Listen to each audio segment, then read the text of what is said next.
Back to this. That's the All-Star Game, the Commercial Bank Rivalry Showcase presented by Food City. The last of 27 games that we have done this year. It's East Tennessee against Knoxville. And tonight we are at Christian Academy of Knoxville. Gorgeous night for football. The band's at about 250. We've got two teams that have practiced all week long. And it's always fun to see where the supremacy lies. Mark Packer along with Eric Kane, Austin Price. Vegas line has East Tennessee winning this one pretty easily. Well, they've won the last two pretty handily. Knoxville took the opener of this series 4 years ago, and hopefully there'll be a good game here tonight. A lot of great players. I believe it's 3 in a row, right? They won at Anderson County, they won at Sevier County, and then last year at Maryville. Yeah, the first 2 years were both 21-13, Knoxville and then East Tennessee, and the last 2 years have just been, Katie barred the door. They've been bad. So Knoxville's undersized in this game, but they've got a lot of great skill position players. Hey, let's bring the other two members of the broadcast group into the fray here. Elijah Nixon from WBIR, bottom of the screen. Sophie Starkey at the top of the screen. Elijah, we'll start with you. We talk about the size of East Tennessee. They have got the advantage there. Oh, for sure.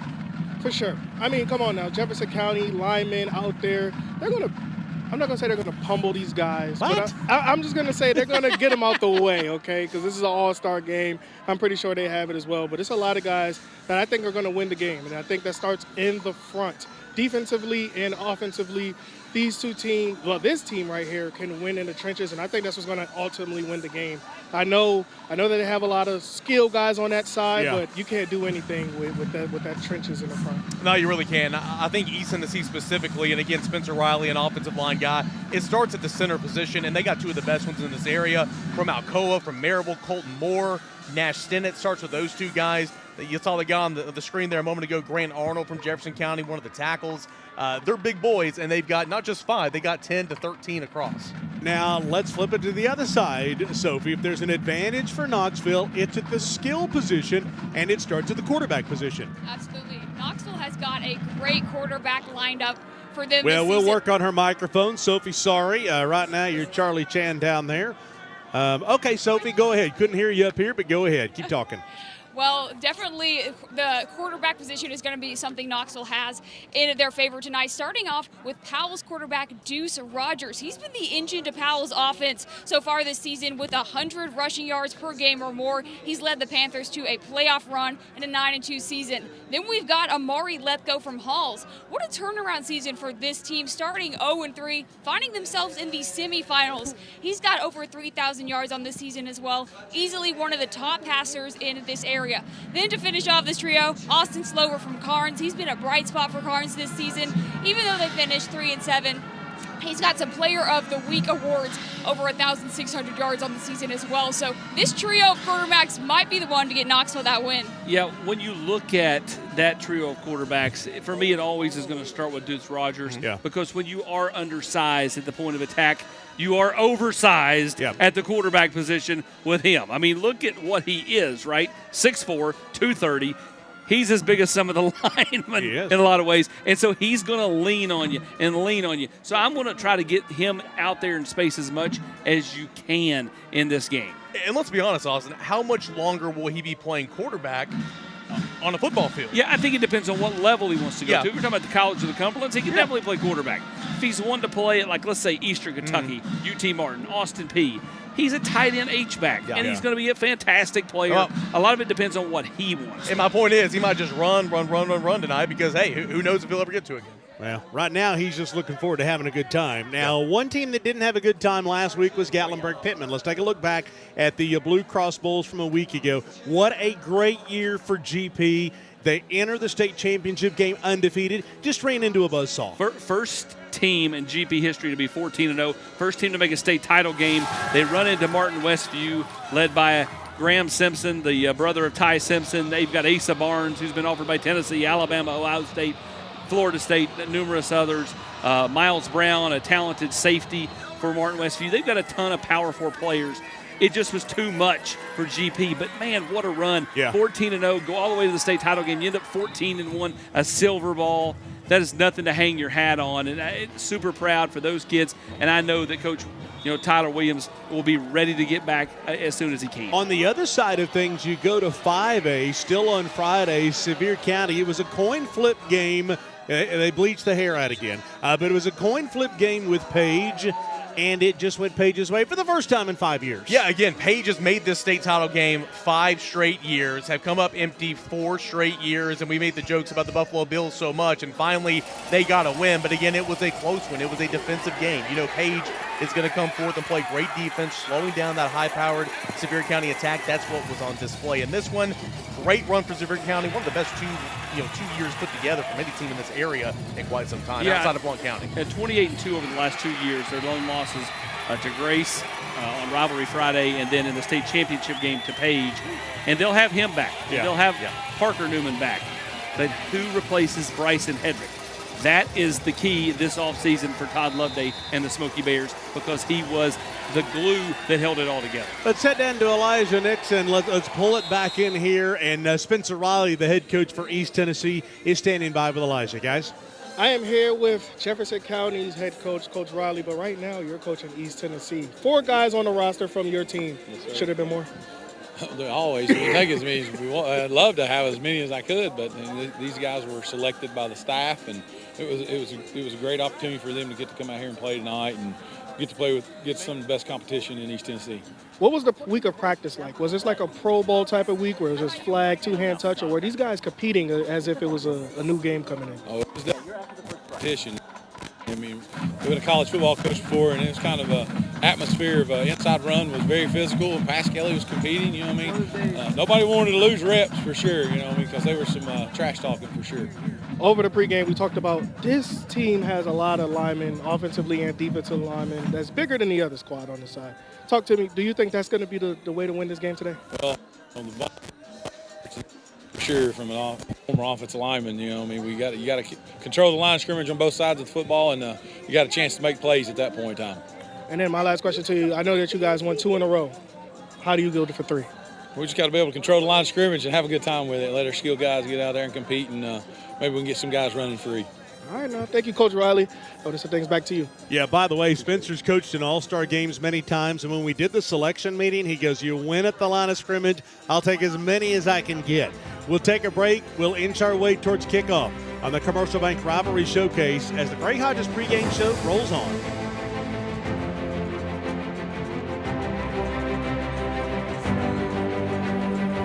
For most of us, our most valuable possession is our home. Well, they say that if you want to increase equity in your home, increase its value, the best way to do it is by renovating your kitchen. So after living in our home for 20 years, we decided to spruce up the kitchen. We made a business decision we call Gray Hodges. Look, if it's the biggest business decision that you make when it comes to your home, don't take a chance. Call the professionals, the people that I trust at Gray Hodges. A beacon of hope in a world of high prices. Ted Russell Ford is East Tennessee's #1 volume Ford dealer. At the super dealer, you choose how to conquer the road. Gas, diesel, hybrid, or all electric. Right now, get up to $23,656 off MSRP on select Ford F-150s. Or get as low as 0% for 60 months. Come see the super dealer today at either Ted Russell Ford location, Parkside Drive or Kingston Pike. This water makes my hair so dry and brittle. Aqua Clear can fix that. Jeez, I hate the way my water smells. Aquaclear can fix that. No matter how much lotion I use, my skin is always so dry. Aquaclear can fix that.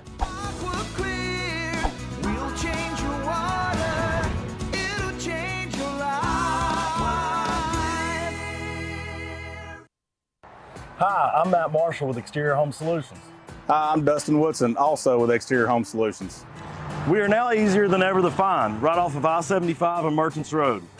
It's a new location, but the same trusted expertise in roofing and siding that you've come to trust over the past 25 years. Local quality craftsmanship, licensed and insured. For the best and most trusted name in roofing and siding, scan the QR code on your screen. Exterior Home Solutions, when it has to be the best. Well, it's been a lot of fun for all the players who come out for All-Star Week, for Rivalry Showcase Week. It's not just about the football. They get to go to Topgolf. They get to hang out. And did you get to play one of these?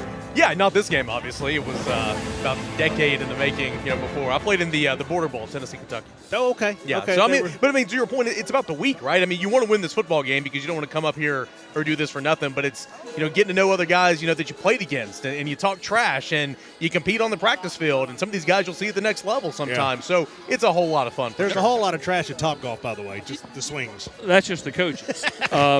Nobody wants to lose. Nobody's coming in here just going through the motions trying to lose. They're trying to win the game. Now, it may get to a point if it has like the last few years where you go, well, it was a fun try. Yeah. But it'd be nice if we have a competitive game into the fourth quarter, which we've not seen in 3 years. But back to what we talked about Topgolf. A lot of bad swings, a lot of bad shots, but a whole lot of fun.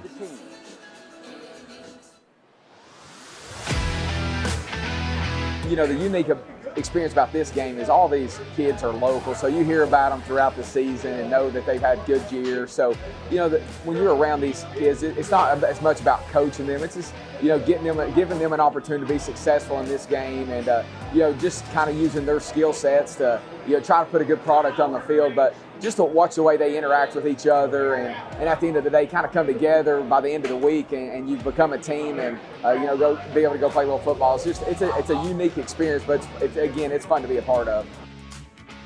But at Powell, I was in the offense for 4 years straight. We were in the same thing. I knew the same practice, same conditioning, same concept, everything like that. Then coming here with different coaches, you got different kind of schemes, different offenses, different kind of plays where they got, me running the ball or where they got like Amari on a double pass. It's really just been fun practicing with them. It's a great opportunity for these coaches, these kids. It's an honor to be selected as the head coach of the East Tennessee team, and the guys that are working on the staff. They're just a great group of men, great coaches. These kids have been so fun to watch them. They just enjoy the week, and it's the best on the best. And we will go into practice. It's been very competitive, and there's been a lot of chirping back and forth between each other, and it's been very fun and competitive. It's been a long week, I'll tell you that, but it's been fun. I'm grateful for everything I've earned this week. To play with my teammates one more time, I'm very grateful for it, and it's been a blessing. I say there's been a couple made, trying to keep them secret, but you'll see them on Saturday. To play with these guys that I've actually played against since we were all little, and just to come together with them all one last time and playing together as a team this time, it's actually pretty special. When you're playing against someone, you don't really get to have the bond of being a friend, but when you're on a team and in practice, you really can show that with each other, and it's kind of amazing how close you can really get in a week. I'm here with Brad Turner, the coach of Gibbs. You're coaching Knoxville tonight. What has it been like this week seeing this group come together? Well, it's always nice during the week to see kids from other teams, hang around other coaches from other programs. And, this is a night to come out and let them do their thing and let them celebrate. And after a couple practices, who are some guys we should have our eyes on tonight? Well, our quarterbacks is a good room. Deuce Rogers and Amari Lefko. And as well as the Chase Ballard from Grace. A lot of good athletes, a lot of good football players. I know this week's a lot about fun, but how can Knoxville pull out the win tonight? We're going to have to make some plays. Both sides of the ball, they're very big, very physical. So, got to make some plays here and there, but feel good about it. Thanks, Coach. Thank you. They are a confident bunch. I will tell you that. They are definitely a confident bunch. Rich Fulford is here. He's the head of school for CAK. First off, thanks for having us out. And thank you for being here. We're just so happy to host Rivalry Showcase All-Star Game this year. We feel like God's blessed us with an outstanding facility, and we want to share that with the athletes who are on the field tonight. What a great venue here. You got the new turf out here, and a lot of these people, families, kids, haven't gotten to see this facility. No, I think our turf here with the Game On graphics is probably second to none in East Tennessee. I don't know of another field that's like this. Yeah, it looks good. So tell us about CAK. I mean, I had a daughter graduated here a number of years ago. It's been a special place to our family. Right. I'll tell you, we have 1,100 students, 750 families who what unites us, we represent like 140 different Christian churches of all denomination, but what unites us more than anything is a belief in Christ and the love of the relationship with Him. We appreciate you coming up here, and thanks for having us again. Absolutely. Thank you. All right. So, I will say this. As the band prepares to play, the band had the opportunity to go over to UT this week and practice at the UT facility. As they make their way out, let's take a look back at the week that our band has had. My name is Ron Rogers. I was a high school teacher in East Tennessee for 37 years. And once I retired, Mark Packer came and approached me before COVID about doing this while I was still teaching. So this is my 5th year of organizing and putting together the Rivalry Challenge All-Star Band for him. You can get away from it and not understand. It's a big deal for these students to come to the University of Tennessee, play in the same band room prior to the Southland rehearsals, and then at the very beginning of rehearsal tonight, the UT band directors will come and talk to them about possible opportunities they will have as they come into school regarding auditioning for the bands, auditioning for this and that. It's a big experience, and I never, ever try to discount that. The kind of music we try to do for this is a little bit different than what most of the bands are playing for their halftime shows. Most halftime shows now are very complicated. You almost need a libretto to understand sometimes what's going on. For this, we're going to do rock music of the 70s and 80s. It's things that the kids know. They might play in the stands sometimes. It's things their parents will know, probably even some of the grandparents will know. So like I say, we just try to be very laid back and very recognizable with the music that we play for this. Now, that doesn't mean we're not going to want it to be good. It's just going to be a little bit different approach on things. As far as the different schools go, I think this year we have 14 or 16 high schools, all the way from Sequatchie County, which is even a different time zone than here, to Morristown, to Greenville, and then some local bands here too. So it's really, really good. Some of these kids, this will be the first time they've even played in a group outside their own band. So it's a huge deal for them. In regards to excitement, I think I put out the first sign up for this sometime middle of October. And within the first day, I think 60 kids had signed up. With me, like I say, I taught for 37 years. And I think my whole way I approach things are very different than what they used to be. Used to it was, let's do this right, get this right, do this, which I'm still a big proponent of.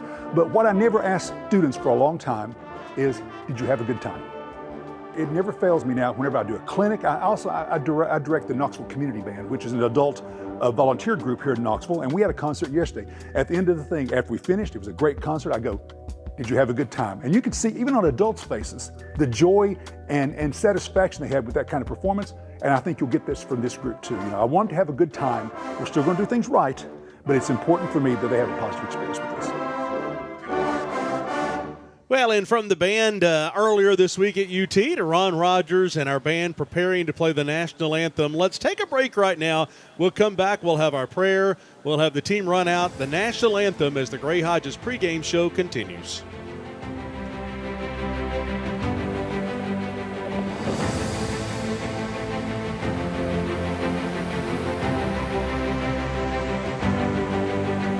For most of us, our most valuable possession is our home. Well, they say that if you want to increase equity in your home, increase its value, the best way to do it is by renovating your kitchen. So after living in our home for 20 years, we decided to spruce up the kitchen. We made a business decision we call Gray Hodges. Look, if it's the biggest business decision that you make when it comes to your home, don't take a chance. Call the professionals, the people that I trust at Gray Hodges.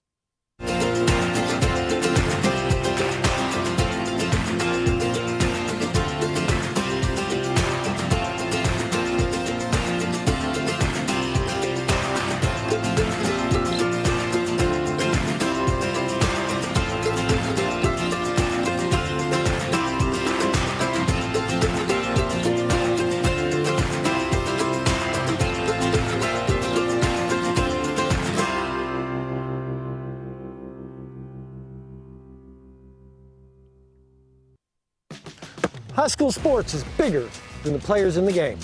It's all about communities, screaming fans, the bands, cheer teams, and mascots. Oh, and the dogs.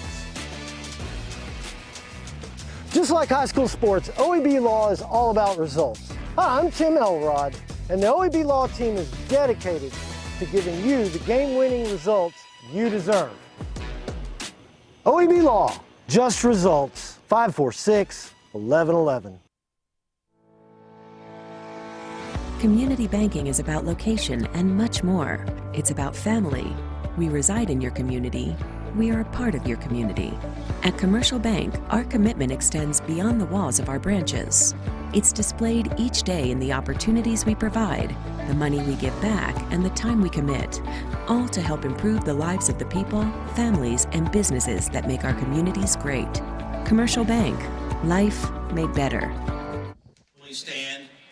CAK Head of Schools, Rich Fulford, will be given the pregame invocation. Let's pray. Father in heaven, thank you for a beautiful evening for these young men to conduct the game of football. Father, this is beyond the shadow of a doubt the most talented group of football talent as well as band talent who have ever stepped onto this field. Father, I pray that they honor you with their performance tonight, with the way they play, the way they conduct themselves with good sportsmanship and competition. Father, at the end of the night, I pray that each one of them will understand it's not the scoreboard at the north end of the stadium that gives them victory, Father, but the cross at the south end that represents the life, the death, and the raising of the Lord and Savior Jesus Christ 3 days later that gave victory to all of us as he won victory over death. Father, thank you again for all the fans who are in the stadium. I pray we have a great game, and it's in the Lord Jesus' name I pray. Amen. Remain standing as the national anthem will be played by the 2025 All-Star Band.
What a wonderful job. Ron Rogers, the 5th consecutive years that he has headed up our Rivalry Showcase All-Star Band. Jeremy Walker is here from Jim and Nick's. Stop by to get the pregame meal today, the 27th of the year. And I explained to you then, we cannot thank you guys enough. Hey, absolutely. You know, we're called Jim and Nick's Community Barbecue, and community's in our name, and doing whatever we can to take care of those, that's what we do. So you guys fed both of the teams this week. You fed my crew all year long, and we were talking about it today. You guys are about to expand in the area. Absolutely. I mean, we're looking to grow about 8 stores a year. Here in a couple years, we're looking to put some more in Knoxville, surrounding areas. Got one in Alcoa? Absolutely. January 14th, get prepared. It'll be here. We're going to be opening the doors to the folks over there, and I look forward to being able to spend a little bit of time to help them over there and get to know some of those people in the community and hopefully have some outreach there. Well, I'm telling you now, the crew has been so thankful. The pregame meals have never been better. There's the information. It's right outside of Westtown Mall.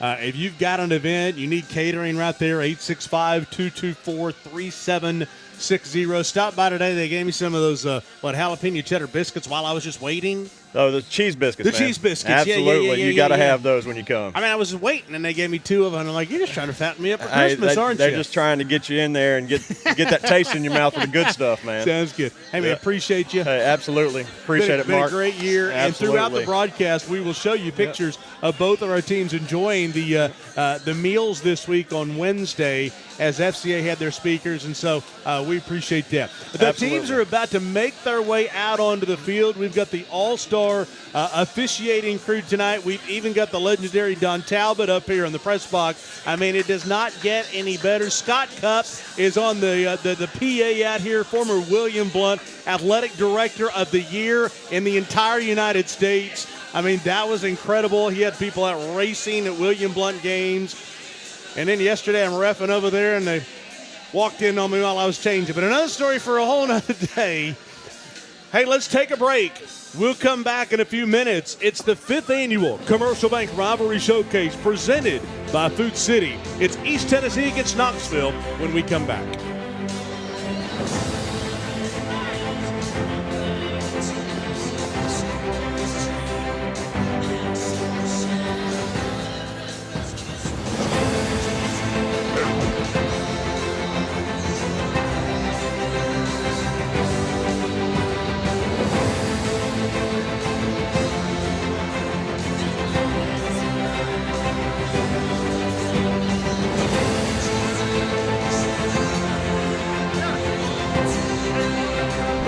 Special guest coach today, Catholic alum, Tennessee great, Cooper Mate. Thanks, Coach. Let's see what your boys got. That's it. Go. Drop.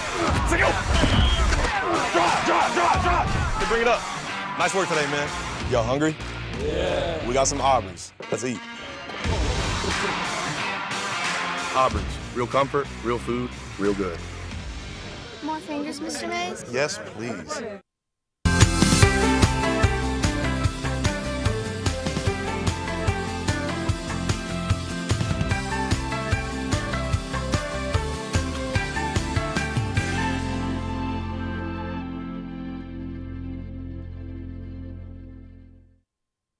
Hi, I'm Laura Ash. I'm a State Farm agent here in West Knoxville.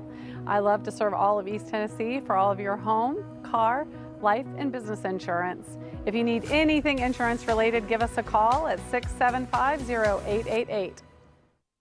I'm Tennessee basketball player JP Estrella. Let me give you a tour here of the offices at Knoxville Smiles. Dr. Costa is placing implants with a robot, and it's all done digitally. There's no guessing with this since it's all robotic. Dr. Wilco is the newest addition to the office. He loves to research the latest and greatest in technology, so the other doctors go to him for the newest product information and techniques. Dr. Malone is building teeth in the mouth. To him, cosmetic bonding is more like artwork. He does this without cutting your teeth down. It's all about building them up. Guys, we still have a problem. Do y'all have a bigger chair?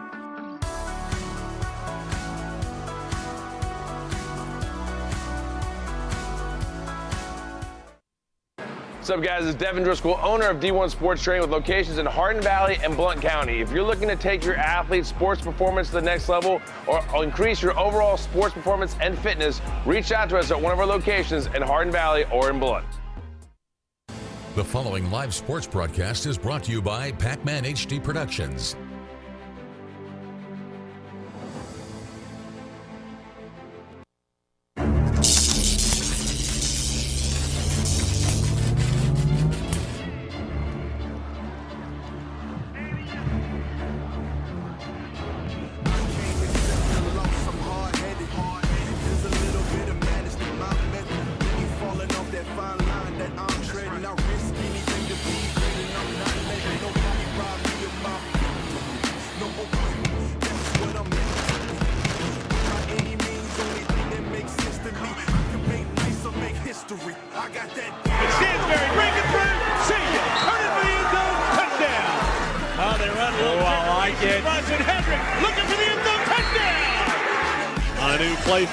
Back of the end zone, touchdown. Down the sideline, looking for the end zone. He will find it. Touchdown. Looking for the end zone, touchdown.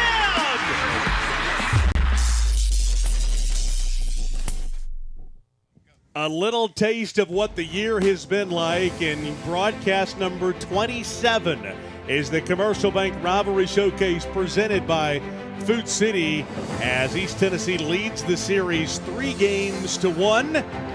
And coming out onto the field as the underdogs would be Knoxville. But there's Deuce Rogers, the quarterback. East Tennessee is really big at the point of attack. Knoxville says they're not worried about it. Mark Packer along with Eric Kane, Austin Price. Should they be worried about a lack of size? Well, sure, you should be worried about it. Now, you can't do anything about it. Yeah. So you just go out there and do the best you can and see what happens. See if you can drag them into the mud and make it a 4-quarter fight. Speaking of dragging him into the mud, let's drag Elijah Nixon into the broadcast. You got somebody bigger than you, Elijah. He ain't that much bigger than me. Okay. All right, but I do. I got Grant Arnold. Grant, first and foremost, you're one of the 4 players from your team to make it. You know, how does it feel to be selected to play in this game? It feels really great.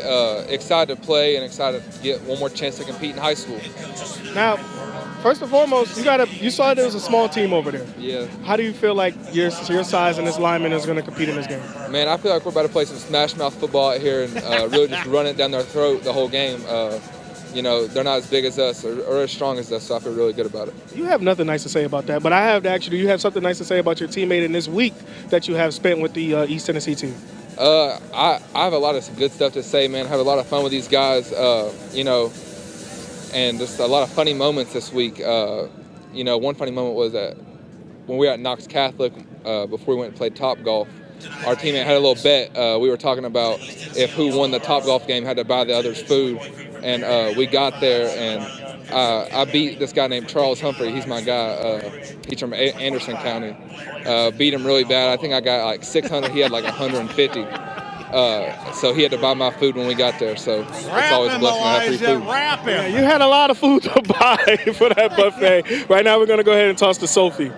Thanks, Elijah. I'm here with Deuce Rogers. Deuce, what's it been like this week competing with people who are normally your rivals? It's been really well, you know, playing with a bunch of different guys. You know, we're all having fun. You know, those guys I grew up playing against and having a rivalry against, and just now playing with them is actually fun. Who are you most excited to throw the ball to tonight? We got a couple fast guys out there. You know, we got GB from Webb. We got Javison from Central.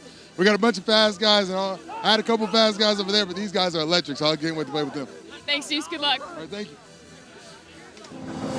And the first quarter is brought to you by OEB Law. As always, Brad Turner, the head coach for Knoxville. And the Price twins are down there. You see L.A. Hedrick, coach that was formerly at South Doyle. But Brad's one of these guys that's it's helped us from the beginning, and he was just the next one in line to get the honor. He's the longest tenured coach in Knox County Schools.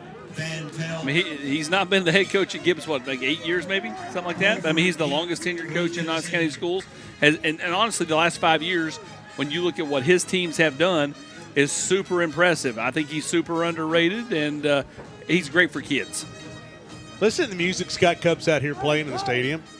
Is the closer for the Mets coming in? Not with the Mets anymore. Yeah, he's with the Dodgers. He's with the Dodgers now. You know, normally we've got something rolling to get us going, and here we're like, you're waiting for the Conquistador to come through. I like it. East Tennessee won the toss. They have elected to receive. And this All-Star game is underway. So here are the rules that we're playing. There's not a bunch of wacky rules. There's not you got to have this many on a line of scrimmage or you got to play a 4-3 defense or whatever. We're playing football. Yeah, just play. It's high school football. So you can blitz. You can blitz. Trick plays, which there should be a plenty. You can onside kick. Yeah. You can fake punch. None of this telling the other team when you're onside kicking. That nonsense is silly in the National Football League. I would expect there to be trick plays like every other play, but that's half of what makes this game fun. Have you called play number 1 here for East Tennessee like you did in the AEGP game? Not with these guys. Yeah, that worked out so well when you did that. Inside handoff. And a gain of 7 yards. It'll be thrill a minute figuring out who everybody is. I'll just go ahead and admit. That was Aiden Klein on the carry right there from William Blunt. You got Aiden Klein, the running back, and you got Caden Ball, the quarterback from Greenville. On the tackle. Yeah, when they start swapping stickers, it definitely gives it a different look. Yeah. But that's one of the coolest parts. That's Dombrowski back there. Yeah, that's both Dombrowski. It's both William Blunt players. For East Tennessee All-Stars, Jackson Dombrowski. But that's one of the coolest things about these All-Star games, seeing how many decals you can get. Dombrowski on the quick pass across the middle out to the 40 and a first down. And I believe that's the big wide receiver out of Clinton. Yeah, going to MTSU. I think they got a steal. I really like Bryson Maddox a lot. I think he is a weapon. He's long. He's rangy. Dombrowski feeling pressure from behind, rolling to the right, and he'll cut back inside, back to the line of scrimmage. Maybe a gain of 1. Yeah, a lot of backside pressure there from McAfee. The good news is Elijah is on the East Tennessee side, which means he has all kinds of unlimited opportunities to put Joe Ossovet on camera with the microphone in his face. Yeah, no smiling, even if it's an all-star game. Pressure by Sean Dalton of Grace. 2nd and 9. Yeah, Dalton was there and then just kind of ran out of steam. That backside pressure. Quarterback Dombrowski would keep it himself right up the middle for a gain of 6 and a third down coming up for East Tennessee. I don't, at this stage in the field, I don't see them punting either team, right? I mean, no, why would you? It's an all-star game, right? Unless it's like 4th and 10 and you're backed up maybe. Inside handoff off right tackle, close to first down yardage. He got it. Yeah, he got it. I mean, you run that play and set up 4th and inches, maybe you go for it. Tackle by Hamilton. That is enough for East Tennessee All-Star, first down. So far, it's been a lot of running, a lot of that smash mouth football that Grant Arnold was talking about in his interview with Elijah. They've thrown it one time.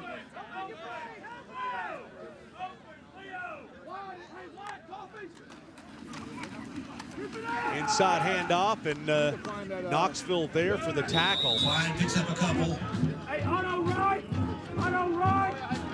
East Tennessee coached by Spencer Riley. He's one of those who's invested in this game from the beginning.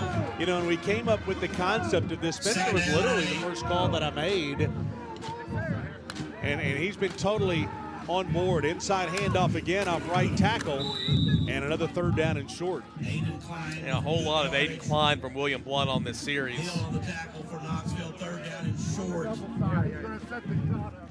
Yeah, Spencer, he's coached offensive line, offensive coordinator. He's done a little bit of everything in this for East Tennessee's team over the course of this All-Star game. Head coach here this year.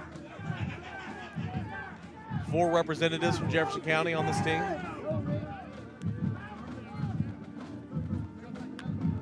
To third down and 3, Dombrowski busts wide open right up the middle, and he'll take it down inside the 25, a first down at the 23. I love that. They send the running back out in motion, getting him out of the box there. It takes a linebacker out of the play. On 3rd and short, your quarterback can just go straight up the field and a big-time gain. Look at that hole.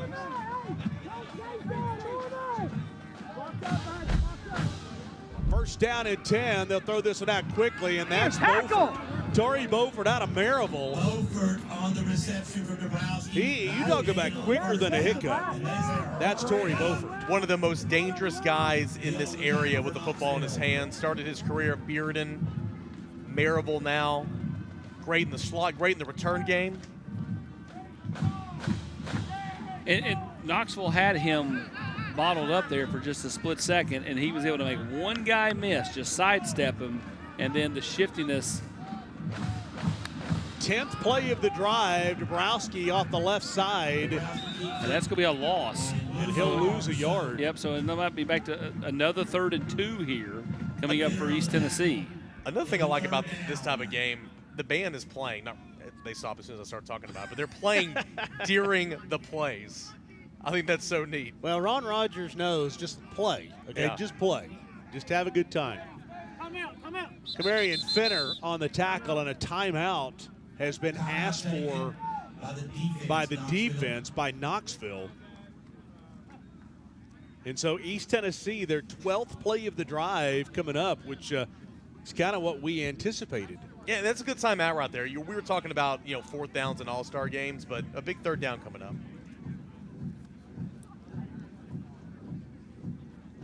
Everywhere you look, you can find unexpected. It's not just about the scoreboard. It's about the stories we'll tell for years to come. The drives that bring us together in anticipation. The rides home after a Big Orange victory. Sweet old Tennessee, feels so good to me. From before kickoff till well after the last whistle, the Premier family of dealers are proud to be a part of your game day tradition. Everyone has their why. And at Y12 Credit Union, we're here for every single one. So why bank with us? Because we're local, so you know we've got your back. Because our lending options are second to none, so you can get things done. Because you can bank with someone who cares. Anytime, anywhere. Even when it's a stay cozy on the couch kind of day. Whatever your why, we've been making them a reality for 75 years. We're Y12 Credit Union, and we're here for every why. Pioneer Man? Our power's been giving us a world of trouble. Don't worry. I'll go install a generator for you. Do you think he's gonna be safe out there? Oh yeah, the neighbors told me that thunder's a second language. You saved us again, Pioneer Man. Thank you for everything. 7.5. Still very manageable, but you never want that when you're knocking on the door of the end zone there on 3rd and short.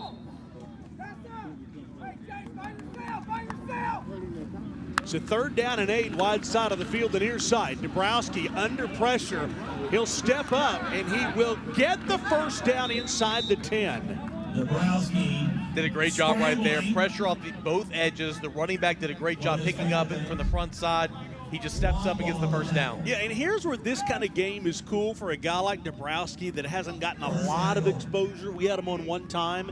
He comes out in this kind of game and is really making a name for himself. He'll quarterback draw it again and will fall down to about the 3.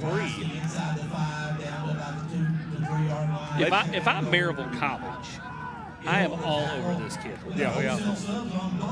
I mean, he just has an it factor. He had an it factor at William Blunt. I think he throws it well. He's a good enough athlete, as you see right there. Well, Knoxville's done a complete line change here. They're going jumbo on offense, big boys on defense here. Dabrowski will keep it himself and will fall in for the touchdown. It may be a sign of things to come. The size of East Tennessee leaning on Knoxville, but Knoxville wants to hit quick with the big plays. Yeah, I mean, that's just what you wanted. It was, what, a 12, 13-play drive right there, and just ran the football. Yeah, 12-play drive, just ran the football down the throat. Just ran it right down their throat. I mean, it was impressive, and a few times Knoxville had him in position, but it didn't matter. Dabrowski was such a good athlete, it will still make something out of nothing. The extra point is up, and it is good. 7-0 East Tennessee. Knoxville gets the football when we come back on the Commercial Bank Rivalry Showcase presented by Food City.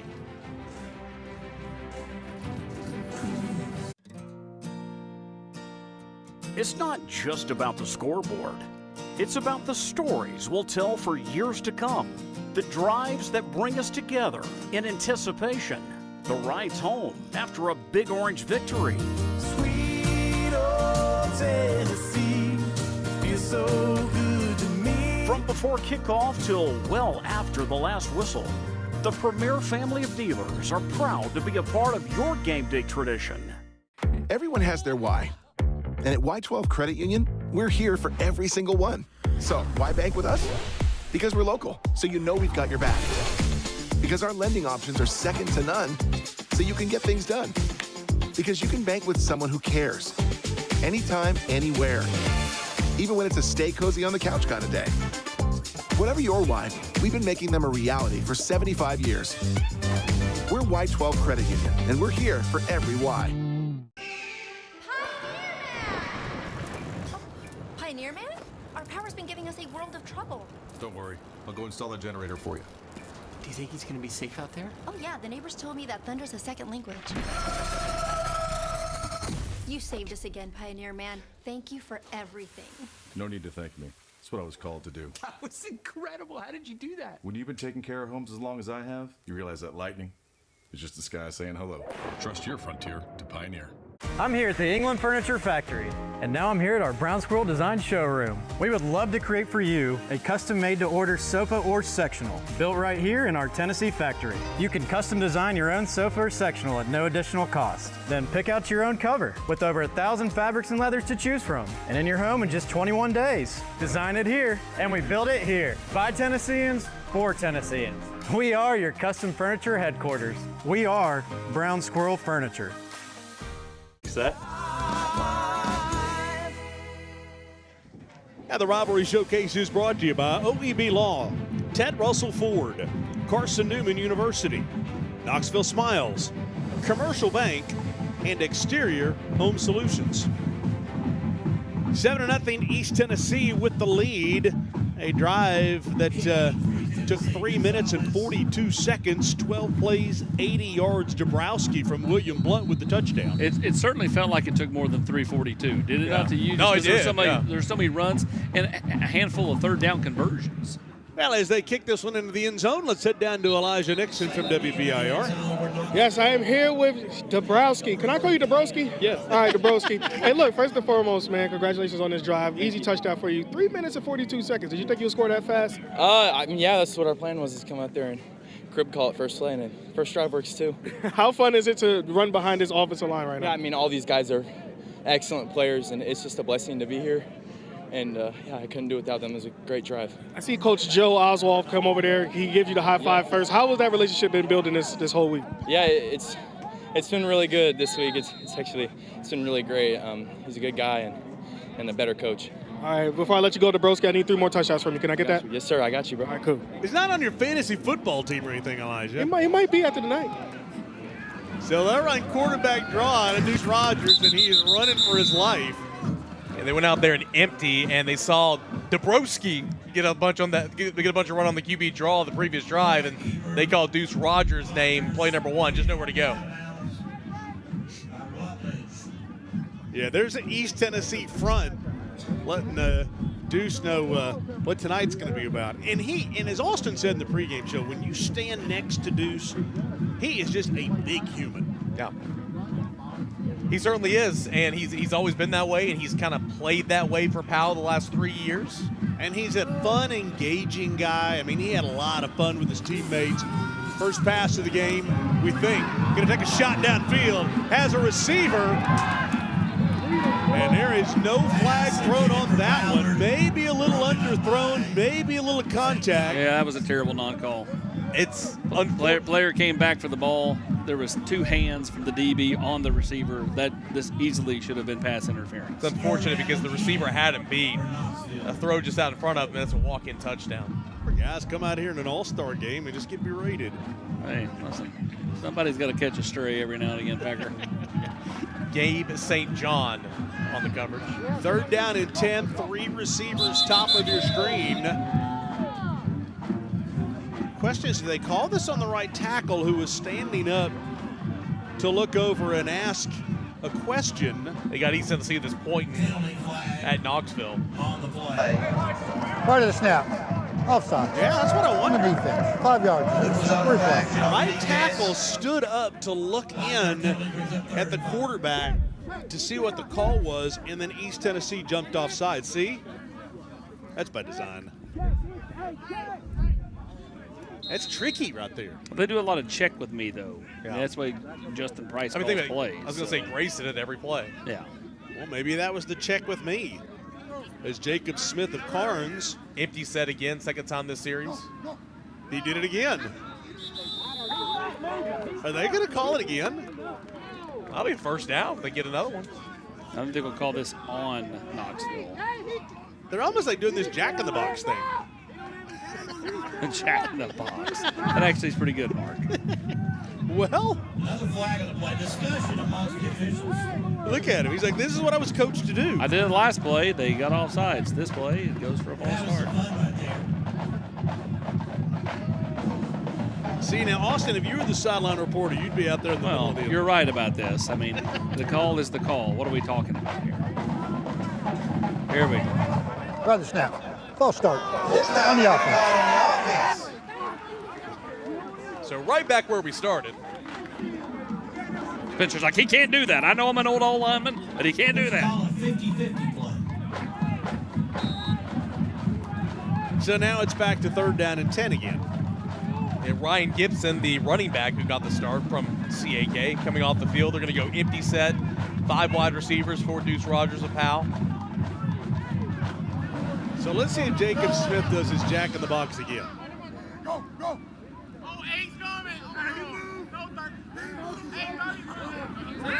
Listen to the talk down there. They're going to take a timeout because East Tennessee showed pressure. And Deuce will take the timeout to have the conversation.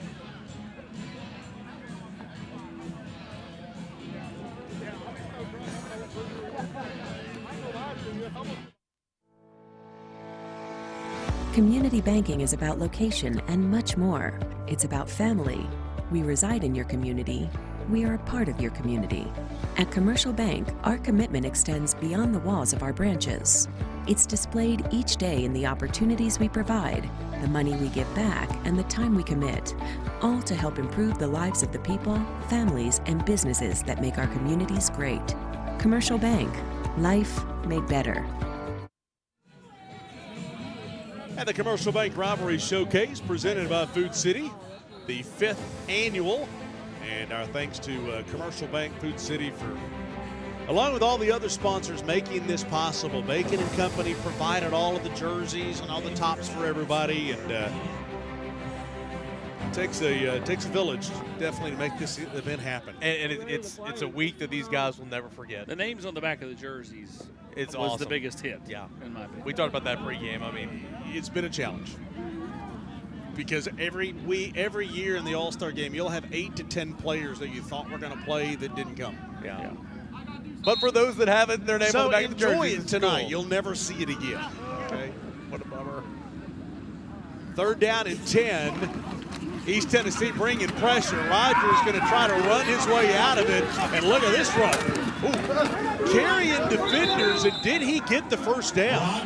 Pretty close. And if he did it all on his own. Well, should there be a flag there too? There's a little hitting going on there on the white. Look at all the talking. I mean, that's the most Deuce Rogers play. Yes, it is. I mean, it just epitomizes him as a player. I mean, everything breaks down. He has 14 guys dangling all over him. He's just throwing people to the side. And then he says, I'm just going to bull into China Shop the last 3 yards, pick up the first down. And the big first down, by the way. It's a massive first down. Clean hits, by the way. I get blocked off here on the sideline. Yep. Knoxville stays in the game for now. First down and 10 at the 30. 3 receivers top of your screen. And Rogers, nice little job of making the defense commit. And a first down out to the 45-yard line. And there's the speed of Ballard. Quicker than a hiccup. And that's the easiest way to describe him. He can accelerate and go from 0 to 60 in no time. That's Jace Ballard from Grace Christian. Yeah. A guy that will play wide receiver, can play running back, can go in there and play quarterback if they want him to in this game. And play DB at the next level. Yeah. Well, we saw him a number of times this year as we had times with the Grace Christian Network. Right through the hands of Greg Tate of Webb. Speaking of Grace Christian, Greg Tate in their game against Webb put on a show. Not a very good play right there, but he had a phenomenal year. Well, everyone on offense put on a great show that night. It was 70 to 40. That's true.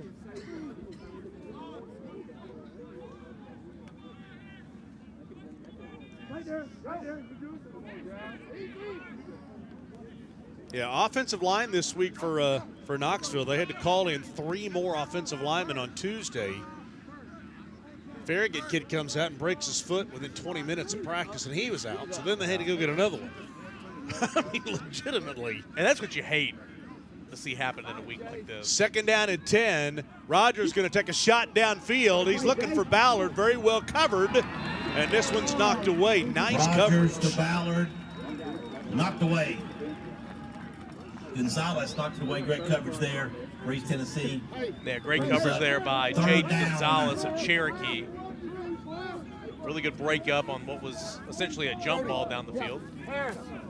Now set up 3rd and long. We'll see if Knoxville is going to go back to an empty set.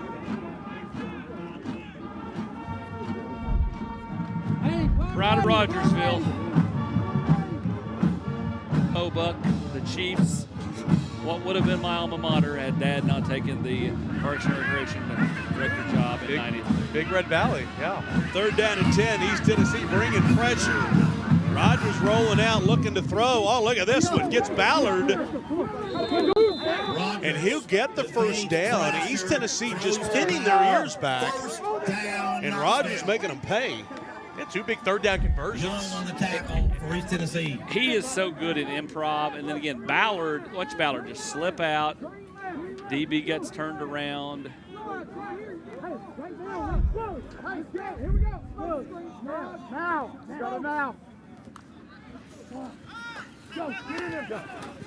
To the near side, following blockers. Jody Scruggs on the reception there. Scruggs. Out of Carter. Rogers does everything for the Carter Hornets.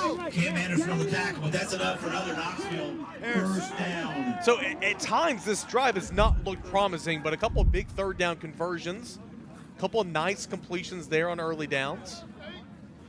And that's what Brad Turner said all week long. He goes, look, Price Brothers are going to scheme this thing up. Yeah. Whoa. Justin's going to scheme things up. This is true. Matt's on the other side of the ball. This is true. I give them both credit for everything. Just got to He could be scheming things up on the other side of the football. False start. On the out. Matt's a scheming. We're just not sure it's offensive plays. So let me ask you this question. Since the Price Brothers are the head coaches for the team that's on this side of 407. Okay, we're changing the whole format, but let's just say they're the head coaches over here. Yes. Do I say Justin's the head coach, or how do I handle You that? say Justin's the head coach. Yes. Or Matt. Does he ever get any credit? No.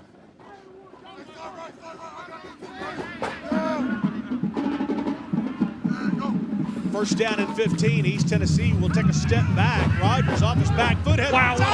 Oh, man. Should have made the catch for the touchdown. Wow, what a throw off his back foot. That was a laser. Yeah, Jace Ballard couldn't come up with the reception there. And how does he make that throw? He threw it while he was in the air, guys. It was a jump throw. I mean, he had pressure at his feet. But it was perfect. Yeah. It was a strike. Man, right between the hands. Right between the 2 and the 8. Yeah.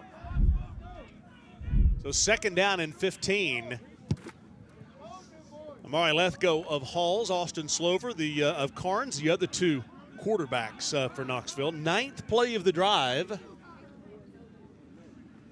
3 receivers, top of your screen. Rodgers, those screen pass across the middle. There you go. With blockers in front. And they'll get most of it back. Raywan Womble of Fulton on the little slip screen across the middle. Man, he just got rid of the football in time. Again, offensive line, they let their guys come through. They go and set up a wall. Just gets it over that East Tennessee defensive line and lets Womble do the rest. Nice little pickup there, setting up a 3rd and manageable. 3rd down and 6. Everybody moved before the snap. And Rodgers, well, the pads are popping. Yeah. CP45 is making his money tonight. He's going to be about maybe a half yard short, it looks like, from here. Either way, I think you're going. I think if he would have determined he was going to go for it before, like on the ground, he would have gotten it. I mean, the most impressive thing in this All-Star game would be if Deuce Rodgers is stopped on this type of a play right here. I think everybody in the building knows what's coming here. Yes. It's always fun to see like East Tennessee when Maryville and Alcoa are both on the defensive side, both coached so well. 4th down and 1. And he'll run it himself off left tackle. And will push forward for the first down.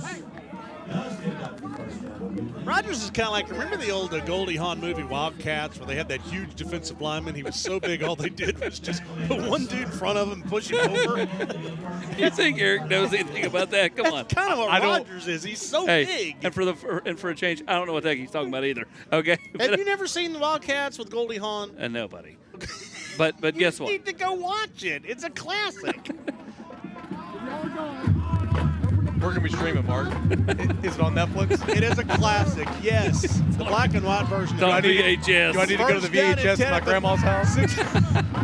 Throw this one out. Oh, look at the moves here. How long a drive is this one now? I mean, how many times have we spent about the same amount? It feels like both teams have been on 20-minute drives, and they've both been on about 4-minute drives. Yeah.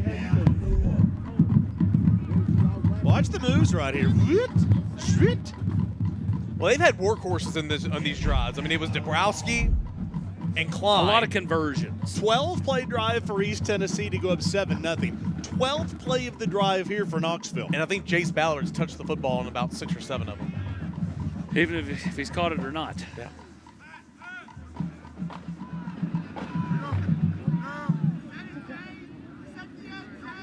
Second down and 4, high snap. Rogers says, okay, just somebody block for me. See, I would have a tough time not just going Rogers till you get to the end zone. Yeah, well, Kenny Harris of Alcoa came flying in. The Golden Locks flying behind him as he made the shot.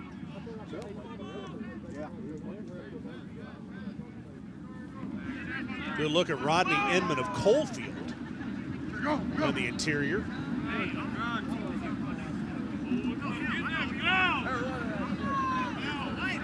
Excited to see Jaden Bunch tonight for East Tennessee out of Coalfield. 3rd down and 3. Well, there you got your wish. Rogers off right tackle. Again, first down. Now you're at 1st and goal. Just continue to do this. They've done that on the last 2 3rd downs where they've had to get a couple of yards. It's just straight quarterback sweep with the running back acting as the lead blocker. Look at. They called him Scatterboo all week, and I said, well, for the broadcast, since it's East Tennessee, we'll call him Scatterboo. And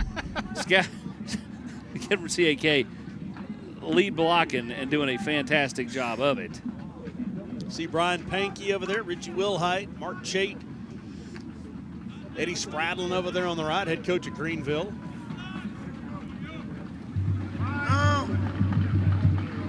First down and goal, 13th play of the drive, inside handoff, and did he get in? They will say no. Jace Ballard again, if he's not in, he's down on the inch-yard line. What if we did, for this game, since we control the rules, we should have replays. We run this thing, baby. We need to institute replays. That's Lee stuff. All you did was show up for Top Golf. Hey, I was at practice this week. I was at Top Golf. It's a flag on the play, by the way. What more do you want from me? That's good effort. It was good effort. I think he was just short if we had one down the line. By the way, how big is that call? After they were down to the half-yard line, it's a first down and goal at the 9. Hey, by the way, Addison had a basketball tournament today, so I was running late. First time in 17 years of doing this, Skip beat me to a game. Okay. First down and goal at the 9. Rogers rolling right. Will he throw it? Well, finally. Wow, he caught it! What a play! Did he make the catch? Won't take that one away from him. Gee, what a shocking surprise. It's Jace Ballard, and here comes our celebration from Knoxville. Are they doing the bowling thing? Strike! Oh, goodness gracious. They didn't do a big celebration for East Tennessee. No, they were just business. I think they forgot. They were just business. Well, they're talking now. Well, that play deserves all the celebration. I mean, what a throw by Rogers. That's Deuce Rogers, and that is Jace Ballard personified. And it was then that entire drive. By the way, Don Talbot, who's a supervisor at the Blue Cross Bowls, for the officials, he's up here as our supervisor tonight. He goes, how do we allow all 50 kids to run out there and do some bowling thing? This is against NSSAA rules. Because we're running the show, baby. When you're playing it's our game, Don. It's our game. When you're playing in the Mark Packer Bowl. Extra point is up, and it is good. Game is tied at 7. The Mark Packer Bowl. And we just lost all credibility with that one. Joe, was that the 15th play? Their 14-play drive, 80 yards. our 2 drives so far, 26 plays, 160 yards, and a clear indication that Sophie Starkey is ready down on the sideline. Sophie?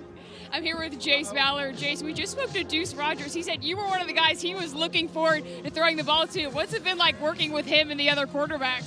And the way they're able to move around the pocket, just like right there, broke a couple of sacks, rolled out, just flipped it to me. It was a touchdown. He's a great quarterback. And tell me a little bit about this celebration. The entire team ran out there when you scored. What went into that? Was that pre-planned?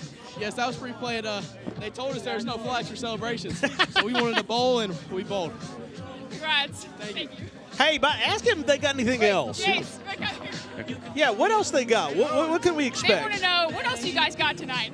Oh, you'll have to see. We're about to score a lot, though. All right, guys. Oh, come You'll have to on. wait and see, guys. Golly. So here it is. Here's the replay. They line everybody up. This is like organized chaos. Who's still standing in the middle, by the way? They never fell down. A couple of the linemen said, yeah, I'm not going to. I love this game and these interviews because these guys are out of breath. You know, 12-play drive. Yeah. You'll have to pick up the 7-10 split later. Hey, by the way, Elijah Nixon, you over there? Can you hear me? I can hear you loud and clear. I don't know who was singing over the intercom. But, Okay, so here's the deal. You need to ask them over there, do they have any touchdown celebrations planned? Because they didn't do anything on the first one. I want you to walk through Ossavet's offensive calls right here. Get him on the mic. You want Joe? This. Yes, Joe Ossavet. Let's do Joe. Okay, go find him. Hey, our thanks to Colossal Productions. They are here again tonight, and they've been here all year long. Plan ahead with them. Have your own personal Jumbotron for your event.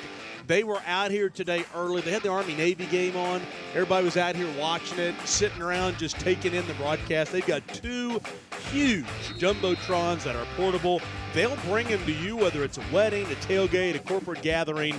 Colossal Productions. Appreciate them all year long. So a new quarterback is in. Caden Ball, the quarterback from Greenville. And we'll see a lot of new names and faces. As Elijah got Joe Ossavet. Thomas Bowers of Heritage in the backfield.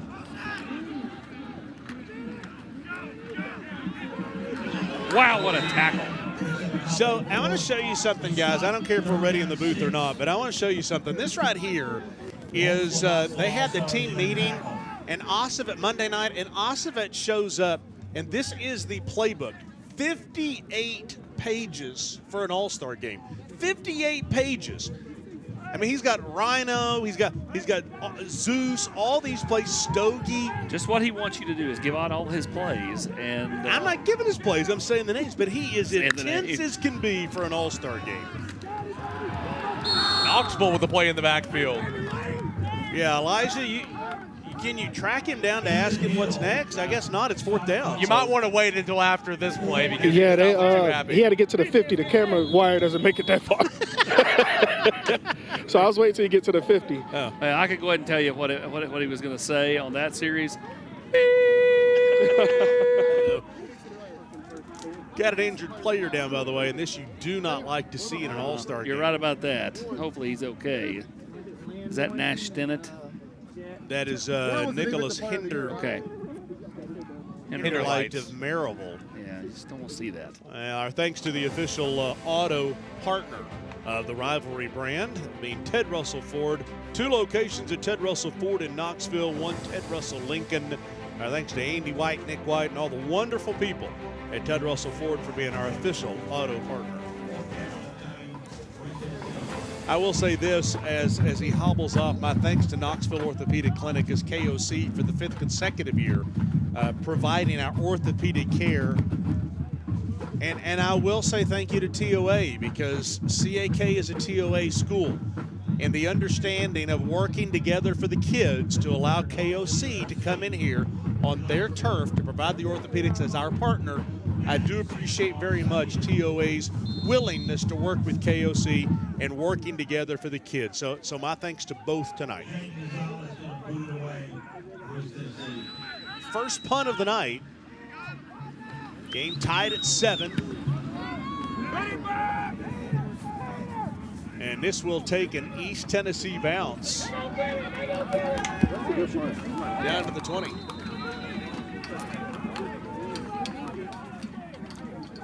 It's a good spot for Knoxville right here. Again, they responded, went down the field, scored a touchdown, got a 3-and-out defensively. First down for Knoxville. And are now getting the football back. 50 yards. All right, Elijah Nixon, you're down on the sideline. What you got Ossabat? Right here. Coach, first and foremost, you wasn't impressed by that drive. There was a lot of things going on. What didn't you see that you really didn't like? Well, we got field reduction right there. I mean, the drive was okay. 3rd and 6, we got double nickel fire. We got to throw the rocket. That's what the layoff is. We got to hit that and we run. There's no one else out there. We got to block the corner and safety and the play goes on that field reduction, the last blitz they got. So, you know, with new to the system in 3 days, you know, it takes a little bit. Did you take anything off of the top? I know your play calls are really like a college-based level. Did you take anything off the top for these guys this week? We throw a lot at them and see what they can retain, and they did a phenomenal job this week having the ability to do that. So yes and no, I guess the answer to that question. But I like our first drive. We just got to, you know, that's a tough one for the quarterback that we kind of went over real quick, but I think we got it now, so we'll see you in the next drive. All right, I just need one thing for you next drive. Our Tiger New York. Our Tiger New York. You want to call it for me one time? Our Tiger New York, I like it. What's the run, though? Our Tiger. We got to add the run to it. Are we running duo? Are we running counter? You got the direction. Gotta have a tag on that. Man. Did he just go full Farmer Fran from the Water Boy? Oh, my gosh. Loss of 4, by the way, as East Tennessee's front got in the backfield. New quarterback is Amari Lethco from Halls, who led the Red Devils to the semifinal. This is a double pass. Although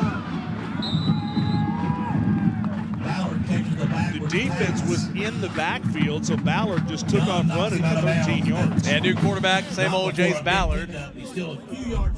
Knoxville's throwing it to 28. And setting up a 3rd and short. You no longer have Deuce in there just to be able to go, okay, let's go student body right and run over everybody. Although, no, you're right. But Amari Lethco, Halt's called on his legs a lot in the red zone as the year went along. The thing is, like, the defense can have it defended, and Deuce can still get the 2 yards. You're right. Or throw it like he did for that touchdown.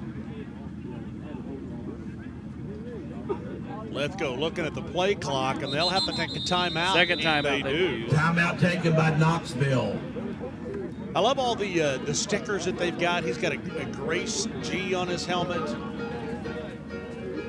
See Cedric Houston over there on the left, who's a Grace coach. What's really interesting in games like this, you see an Alcoa helmet with a big old M on it for Maryville. You see a Central helmet with a Powell Panther paw print on there. Like, it's weird, but that's what All-Star games are all about.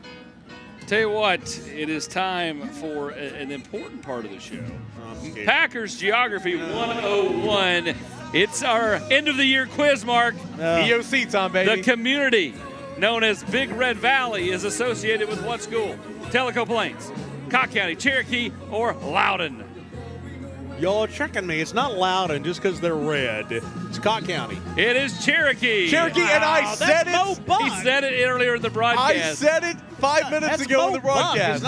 No, Big Red Valley still at Mo Buck. Yes, is the Indian that comes off the hill. Why are you guys trying to embarrass? I've been here 30 years. Cobb Just County's I don't Big know some of Red, these things. but it's Big Red Valley. You have more of that stuff for me tonight? Yes, we do. It's a quiz, end of the year quiz. And again, I already gave you the answer to that one. You just weren't listening. 3rd down and 1. Oh, did you really? I did about 10, 15 minutes ago. By the way, they brought Deuce back in just for the 3rd down and 1. And they've got Deuce and Lethco out there, which, by the way, they do have a double pass between the two. Rogers comes out. And Flex is on the way. Well, he did his job.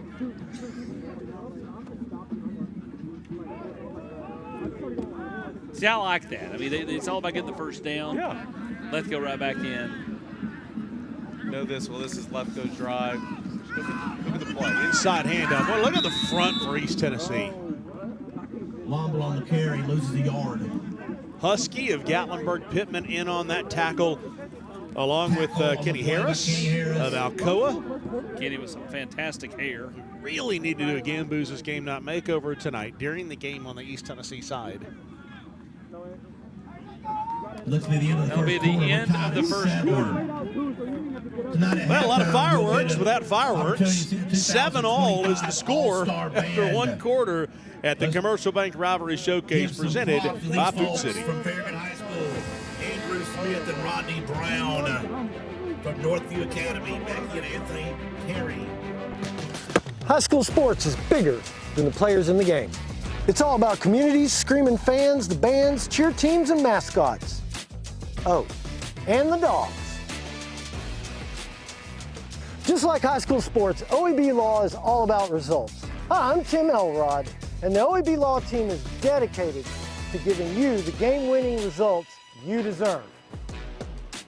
OEB Law, just results, 546-1111. Thank you so much for visiting us today. I really appreciate your... What in the world?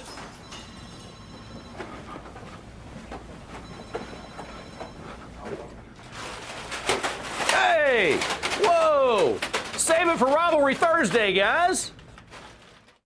Matlock Tire Service and Auto Repair is proud to be celebrating 70 years of serving East Tennessee. That's 70 years of old-school customer service, trustworthy auto repair, and of course, great deals on tires. Each one of our 5 convenient East Tennessee locations feature family-friendly waiting areas, and you can schedule appointments and search for tires right on our website at matlocktireservice.com. Modern convenience, hometown values. For 70 years and counting, Matlock Tire Service and Auto Repair. What does strength in numbers mean to you? At Covenant Health, it means we see nearly 2.2 million visits annually. It means our 13,000 dedicated experts are all working together for a common goal. With over 150 locations throughout East Tennessee, you'll always find an open door to care, because we are committed to being the first, best, and strongest choice for the one number who matters most.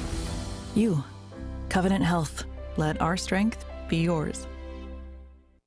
What's up, guys? It's Devin Driscoll, owner of D1 Sports Training. We know in 2024, convenience is king, so we have locations not just in Hardin Valley, but now one in Maryville, in Farragut, and in Morristown, with more soon to come. So keep an eye out. We want to bring D1 Sports Training to everyone in East Tennessee.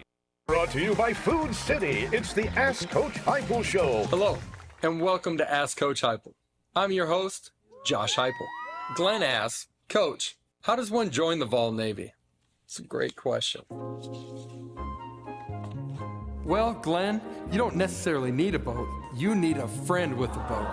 Always arrive with beef, fresh cut by a Food City butcher, and you'll be welcomed aboard. This has been Ask Coach Heupel. With me, Coach Heupel.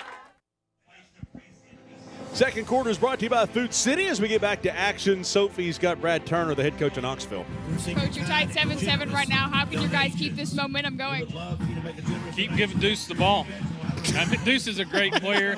Other guys are making great plays, great athletes. Guys up front are doing really well. Very happy for those guys. So, we'll see what happens. And you can tell these guys are having fun with that celebration. Did you know that they were going to do that? Man, these guys have been working on celebrations all week. They're pulling up Google and YouTube and worked on that more than I think we did anything. So hopefully we get to celebrate a little bit.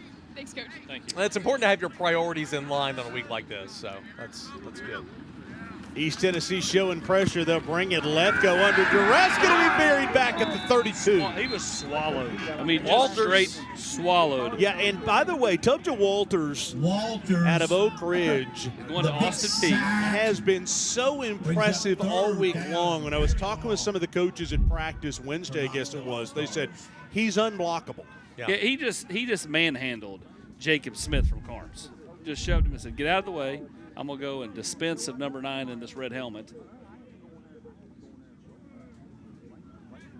Yeah, he's been essentially unblockable. By the way, we talk about the size differential, and we've talked about that at nauseum so far, as Lethgo looks to throw and will take a shot across the middle. Take a look at the first quarter stats brought to you by OEB Law. 2 very lengthy drives. 12 play for East Tennessee, 14 for Knoxville. Yeah, East Tennessee's been more, balanced, whereas Knoxville's thrown the football a ton to Jace Ballard. Well, what I was going to say is Brad Turner told me we were talking about the size, and he said, look, those of us at Gibbs, Central, and Halls, we're used to that. Okay, we're the other teams are bigger every game we play, most games. So we're used to that. We do okay.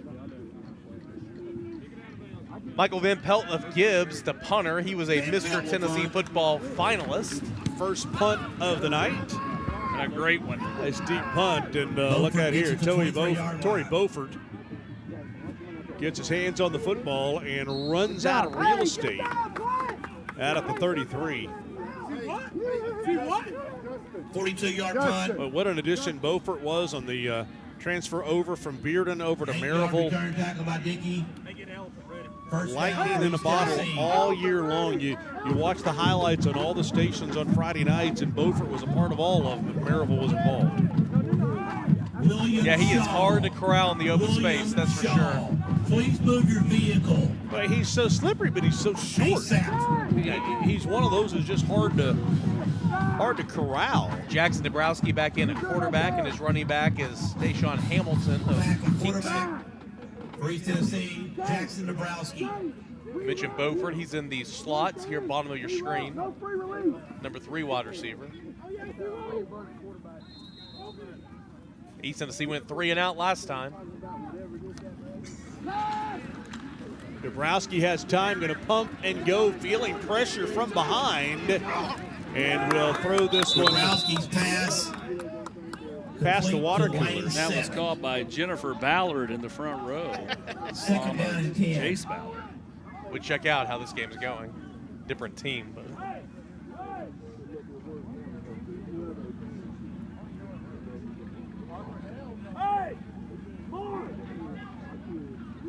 Need to see so many people around the field. I think a lot of coaches from schools who have come out here to watch us. They'll get it to Beaufort right across the middle. Dabrowski to Beaufort. And Beaufort will be taken down at the 38. Elijah Nixon on the far side of the field. You got a big one with you.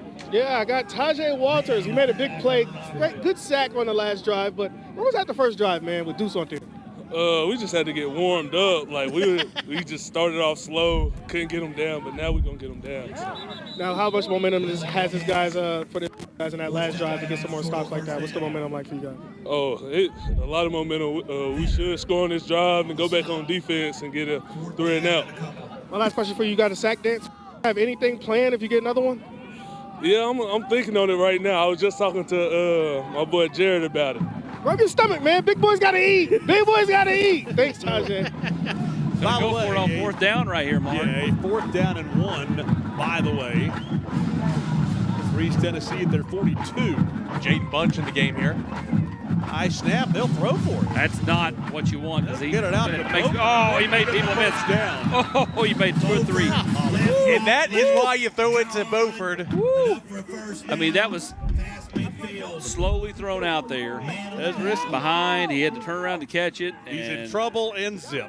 Yep. Did it all on his own. Brody Lamb from Hardin Valley. He looked around and his head spun around. Beaufort made him miss so easy. Dabrowski looking to throw and will get it out to Jaden Bunch of Coalfield. Yeah, maybe. But what a career Bunch had at Coalfield. All-time leading rusher. Gaining 6 or so for East Tennessee. You know, he's one of those guys that when we had the meeting Monday, the welcome meeting, I said, I'm going to speak to players and coaches on this. It is your responsibility to say to your coaches, I have not been in, I have not touched the football. Okay, none of you guys have had to do that. You've been the stars, but I want everyone to have a chance to show what they can do. Bunch is one of those guys. I think these types of games are so great for guys like Jaden Bunch, guys like Liam Bokey, who we'll see play in this game at some point, coming from smaller schools that are just so good at what they do.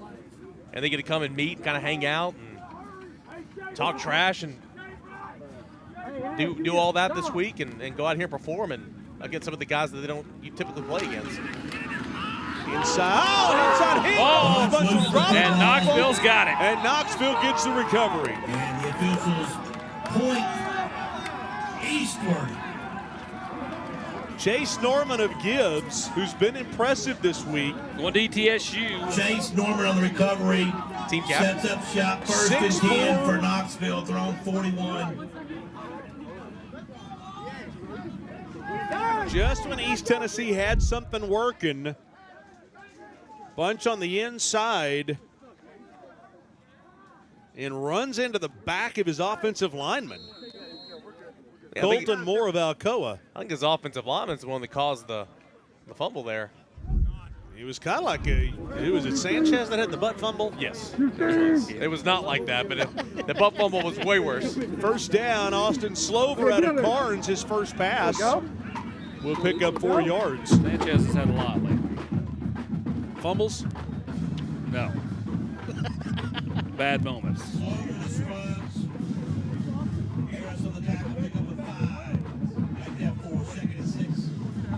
By the way, coming up at halftime on the Carson Newman halftime, our band is about 250, I would say, and we will take them uninterrupted and allow you to hear all 4 of their numbers. Second down and 6. Little inside pass, and there's Ballard again. Man. Sophie Starkey down on the sideline. Sophie. Chase Norman, don't think you guys can see me on camera, but he just had that fumble recovery. Tell us a little bit about that play. You know, I was just following behind. I see the ball go down, just hopped on it, and it's right position. How's it been working with different members on this defense? It's been good, you know, getting to work with people from other schools and just see how they play, and just bonding throughout the week has been great. Now, we saw some good offensive celebrations on that last. Does the defense have anything like that in the works? We do. We're just waiting. Y'all see soon. Thanks. Just waiting. Yes, sir. Just waiting. I know you already talked about it, but, man, those jerseys look phenomenal. Yeah, by the way, Champro coming up at halftime with Bacon and Company, coming in from Chicago to see the game tonight as they provided the jerseys. We'll have Bacon and Champro with us at halftime after the band is done to let you learn a little bit about them as they provide jerseys for all kinds of sports, the youth leagues, middle school, varsity. 11 in, 11 out. You know, everybody loves Bacon. Well, I know I do. They've been great to us this year. For sure.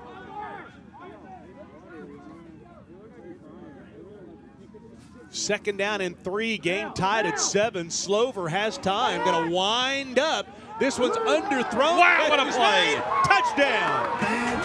Javastin Badgett of Central. Here comes the celebration. On the 42-yard touchdown, and even some of the coaches are going out to celebrate. He is one of the fastest guys in the state. Had to come back to get that one and then accelerated the end zone. Not how you draw it up, but with a guy like Javastin Badgett. I see what they're doing. It didn't work, by the way. Austin Slover on the 42-yard touchdown to Badgett. Carnes to Central. They were doing the limbo. Look at the move by Badgett. How much did they miss him in the quarterfinal when they played Halls? A lot. I mean, one of your best players. Not take anything away from Halls, but Central did miss him. So extra point to give Knoxville a 14-7 lead. Extra point is up, and we'll take a break right here. It's Team Knoxville looking to end a 3-year losing streak to East Tennessee. High in the East Tennessee night, and the prayers answered.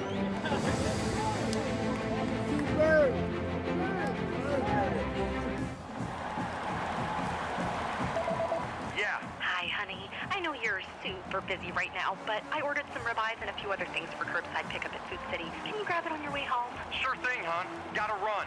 Wait, did you get some of those twice baked potatoes? Mm-hmm. Okay, love ya. Really gotta run.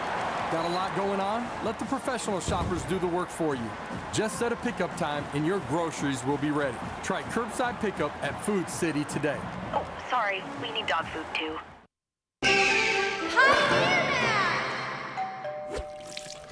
Yep, I see your problem here. So have you been in this business long? Oh, I've been taking care of Tennessee homes so long, I came up with indoor plumbing. Wow. Bears thought I was crazy. You keep it. I always keep a spare. Just in case I need to make peace with the raccoons again. Oh, raccoons. This little guy is coming with me. Trust your frontier to Pioneer. Create unforgettable memories high above the Smoky Mountains at Gatlinburg Sky Park. Step out on North America's longest pedestrian cable bridge and experience views you'll never forget. Explore our brand new hiking trails, perfect for adventures of all ages. Refresh and recharge with a meal from Smoky Mountain Smash on our newest expansion, Clayton's Landing. Gatlinburg Sky Park, where memories rise above it all. What's better than enjoying a deliciously smoked turkey with all the fixings? Not having to cook it. This Thanksgiving, let Buddy's Barbecue do the work so you can focus on spending time with the ones you love.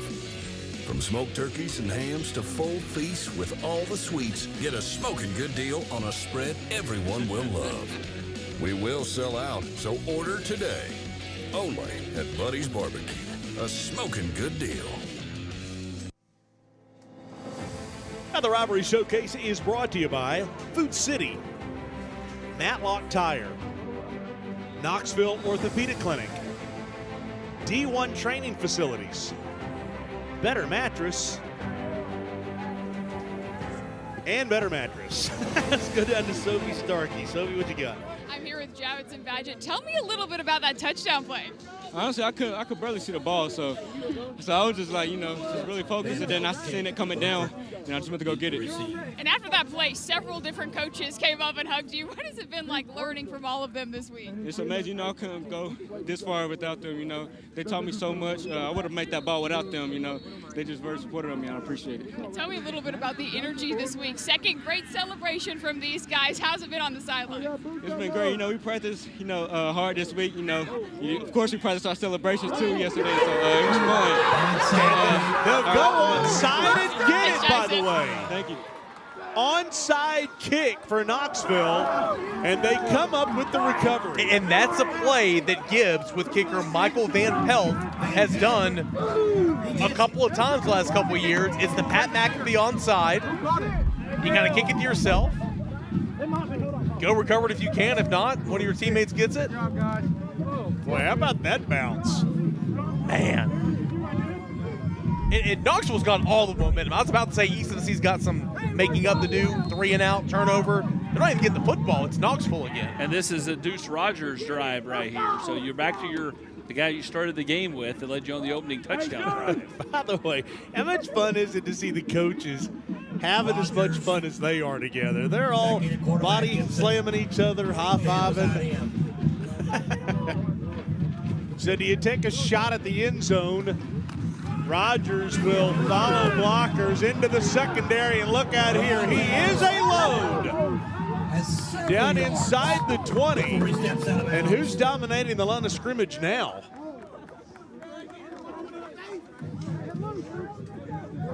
$31 yards for the quarterback from Powell. Well, Brad Turner said keep letting Deuce Rogers run the football, and that's what he's doing here.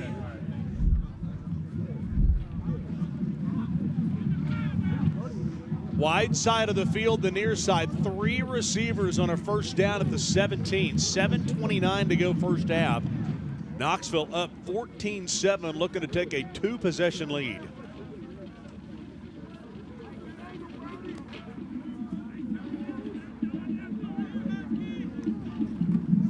Rogers will look to throw. Under duress, better get rid of the football, and he finally will. It just got out of bounds, man. I mean, East Tennessee is running over there trying to pick that football off.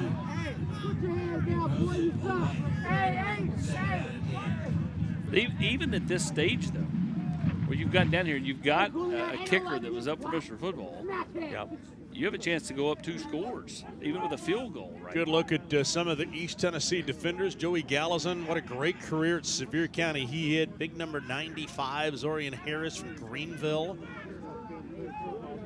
As they made it to the semifinals before losing to Alcoa. And we just had a power outage.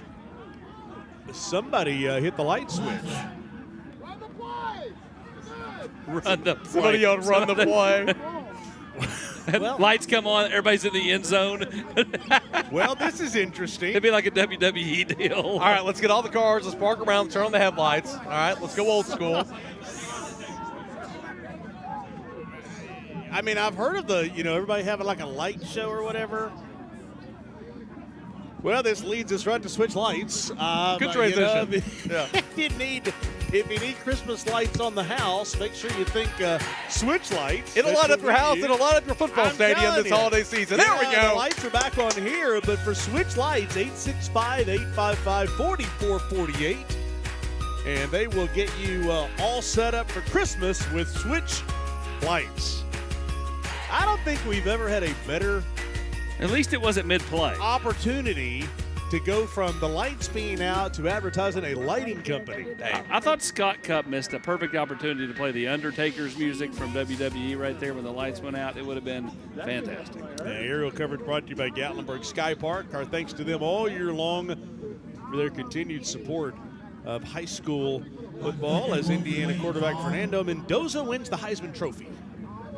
Stunning and shocking revelation. No one cares. It's a pretty weak field this year.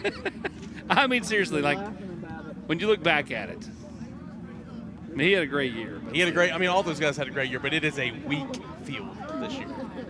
Well, they beat out Pavia. Second down and 10 inside the 20. Rogers across the middle. Oh, has a receiver right off his hands. Brody Rogers of Halls. Tell you what, that'd be the second touchdown pass that he's had. He got one back on the previous drive, or first drive of the game. Now, that would have been a tough catch for Brody Rogers. Let's watch it here. Looked like he was right in front of him, led him perfectly. Yeah. Make that catch. Make that catch. Come on. It still would have been a tough catch, but yes, nice throw. It wasn't like the other touchdown that was dropped. He's an all-star for a reason, Packer. Hit him in the hands. There's a timeout taken down on the field. At least that's what. No, there's 9 seconds on the play clock. At least that's what the indication we were receiving, but apparently that didn't happen. Third down. Oh, bad snap. High snap on a third down and 10. This is Look out here. Oh! Taken down at the 38-yard line. And it's taking him out of field goal range. You're still stuck. So now what do you do? Let's go. Oh, here we go. That's why he's the GOAT. You're at the 38-yard line now. It'd be a 55-yard field goal. We are not worried about this 50-something-yard field goal. Not at all. They will run the kicker out onto the field. All right, here we go. 55 yards. Van Pelt. A Mr. Tennessee football finalist, one of the best 3 kickers in the state. From Gibbs. From 55 yards. Snap is back. Kick is up. It has got the leg. And it is good. 55 yards. I don't know how much Andy Hibbins helped him with his kicking, but special teams coordinator at Gibbs, who's in the house tonight, thrilled. I'll go with none. 55 yards. Wow. That was onside kick, yeah. Man, what a boot right here. It just barely clears, too. Woo. That's awesome. Well, I mean, he MVP. Onside kick, 55-yarder so far. He's the leader in the clubhouse for the Exterior Home Solutions 6-star MVP. By the way, this is a great time to say that there is an Exterior Home Solutions 6-star MVP for each team tonight. And at some point, we'll show those awards because I've left them down there. Tony Budnick's down there looking around. Where are the trophies? Okay, well, they're helmets. They've been MVP. There they are for both teams from Exterior Home Solutions. And, by the way, the winning team will win the Bob Black Trophy, which is a new helmet. So the Bob Black Award in honor of a longtime great man in East Tennessee, the legendary Bob Black. Who takes that home with him? The head coach? And didn't Clark Duncan keep in his office for the first year when Knoxville won? Yeah, I had to go track Clark down and get the trophy back. Yeah. Just kidding. Clark's watching, so I'm giving him a hard time. It's not like the Lexus that you had to go to get from Pemberton. That he wrecked. This into the end zone. 6 plays, 10 yards, 125. Van Pelt, 55 yards. Hey, our thanks to Jim and Nick's all year long. They provided our pregame meals, but this week they went a step further, providing the meal between practices on Wednesday. And this is East Tennessee, as all the players love the meal from Jim and Nick's. They're expanding in January. They're opening a new location in Alcoa with more locations to come. That is Jim and Nick's over by Westtown Mall. Got a new quarterback in. Bokey, the quarterback. Yeah, Liam Bokey from Oliver Springs. Completion to And he Beaufort. says he has got First some down work and to outs. do. Again, they were 3 and out. They fumbled the last possession. So after that game-opening possession where they marched down the field, scored on 12 plays, this offense has not done anything. Yeah, see, and once again, I sound like a broken record. This is what this game is about to me. The young Oliver Springs quarterback, Liam Bokey, and he's got a chance here. Rolling out. There you go, good throw. And a nice pass. He impressed me with his arm in practice, as he'll find the wide receiver Damian Lavelle from Anderson County. Got Sophie Starkey down on the sideline. You've got a kicker who's beaming. Yes, I have Mikkel Van Pelt with me. You just had a 55-yard kick. How are you feeling right now? The whole team went wild. It's surreal. What's funny is today we had a walkthrough, and I hit that same exact kick today. And I was like, man, we actually got to do it in the game. So that's just awesome opportunity. So thankful for it. How's it been this week playing against some of your rivals and them all coming up, hugging you, picking you up after that game? It's been awesome. Like to hang out with kids that you think that you'd never be hanging out with. It's so awesome. Everybody's super friendly. I mean, it takes just one day and we're all friends. Like it's awesome. I love it. Thanks, Mikkel. Of course. Yeah, I walked out to practices both for Knoxville and East Tennessee this week. Walked out and I'm like, hey, what do you guys? Are you guys like injured reserve? I'm like, yeah, we're the kickers. That's what all the specialists do at any football practice. Not sure where he's going to be kicking in college, but he will be third and kicking 15 somewhere. right here. This is a massive play, in my opinion, just because there's 5:15 to go in the half and give Knoxville the ball back.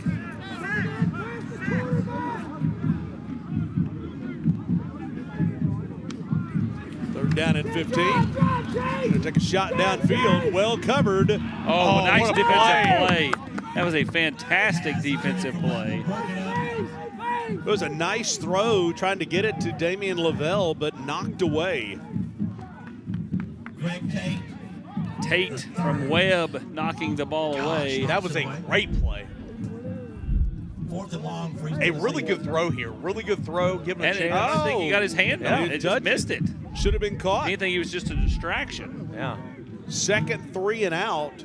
Second punt. Gonzalez to kick. No 3 and out there. They did pick up a first down. True. But again, this offense has been out of sync since that opening possession. And a low. Here the Peter calls, get away from it, get away from it. Ball that will roll down to the 32. Let's get a quick message from our friends at Carson Newman. 34.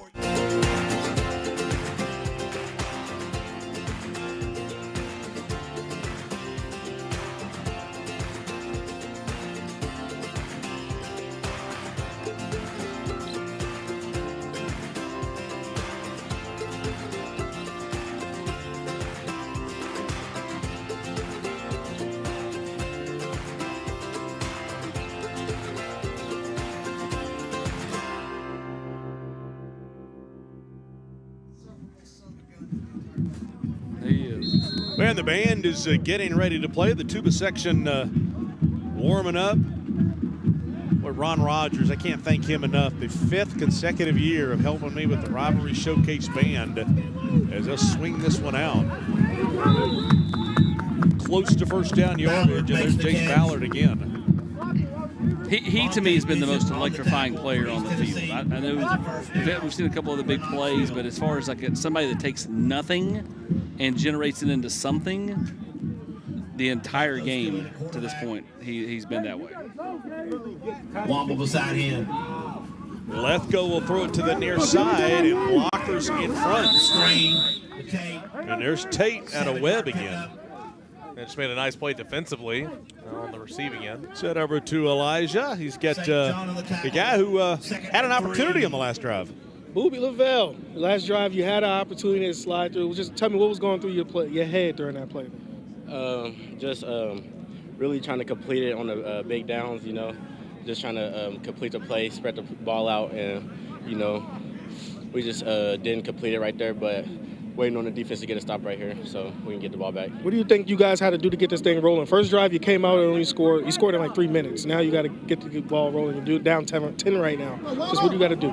really first thing we just need to start moving the ball more, just getting the ball more on the ground, just getting the first downs, completing the big plays, and just not letting the big plays slip up out our hand. All right, now I'm rooting for you because if you win, I win. Right? Yes, sir. All right, man. Thank you. Wyatt Maples, nice tackle on the last play, albeit a first down there. That's a really, really good hit. Yeah, I think East Tennessee just needs some type of, just got to make a play. Maybe that's a defensive play, maybe it's a special team. They just need something to kind of get themselves back in this one. Yeah, and Austin, to your point, almost kind of danger zone here for East Tennessee. Amari Lethko, quarterback for Halls. Oh, he feels the pressure. And this one knocked away as he was going deep for Ballard again. Yeah, Max Sir with the pressure backside. That recruitment coming down between Carson Newman and Tuscan College. The other thing is here with 3:15 to go, if you score, you get the ball to start the second half. You could be up 24-7, and they get and Knoxville gets the ball to start the second half. Yeah, good play there by Sir. Second down and 10, 3:15 to go first half.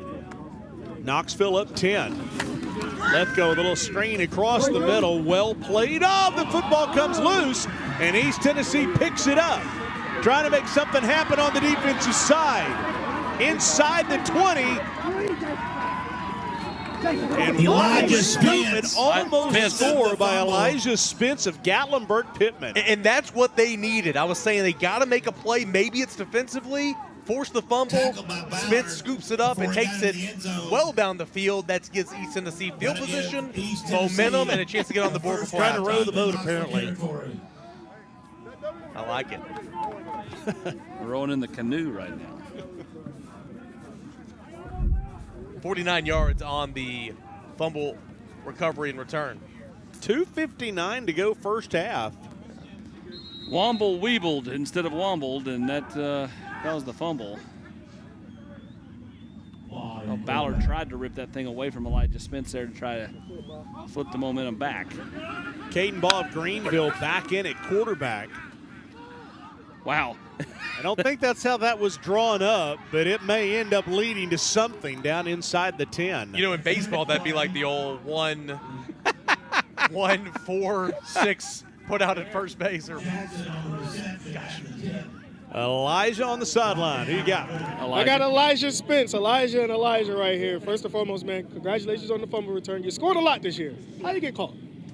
It's cold. But talk to me. How big is that play for you guys to get things rolling, actually being down right After now? Dave scored that touchdown and kicked that field goal, it gives us great momentum getting ready to score right here. All right, man. Last question to you, man. Do you have any touchdown celebrations if you do get in the end zone today? Probably not, honestly. Oh, come on, Spence. Elijah's got to show him some. Elijah's got to show Elijah some touchdown dances. Hey. Third down, Ball on the quarterback draw. It busts wide open, touchdown. Well, that sure changes the complexion. We were looking as East Tennessee comes out to do their touchdown celebration. And let's see what they've come up with. Just the Rudy? Is that what they did, the Rudy? Apparently they all just ran out there and cheered. They needed that one. Do better than that. They needed that one. Well, what looked like might be a 24-7 game at the half is now 17-13 with extra point to come. And 2:10 on the clock.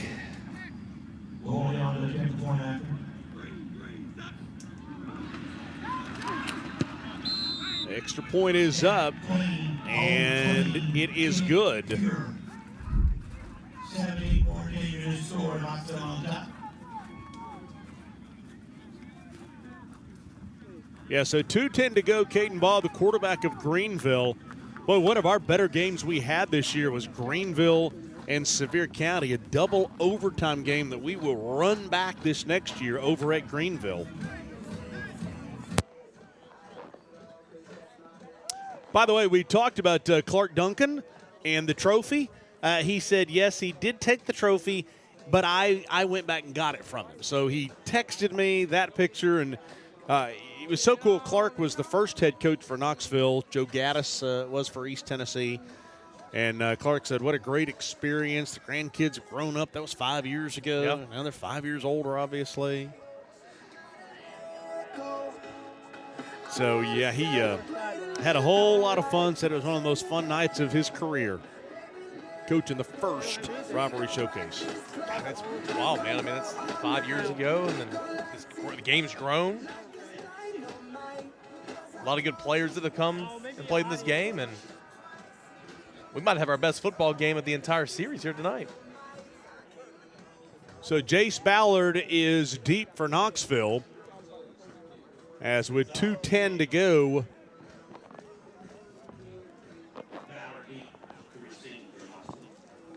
And I believe for Knoxville, it is Austin Slover's series, who's already thrown a touchdown pass here in this one, Mark. And Knoxville, who will be getting the football back at half, certainly would love to get on the football here and win the middle 8. Football out of the end zone. And now Knoxville will get the football with 2:10 to go.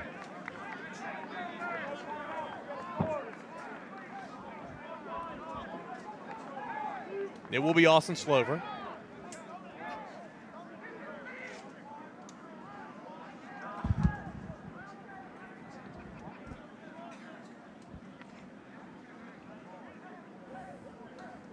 So 2:10 to go. Knoxville gets the football.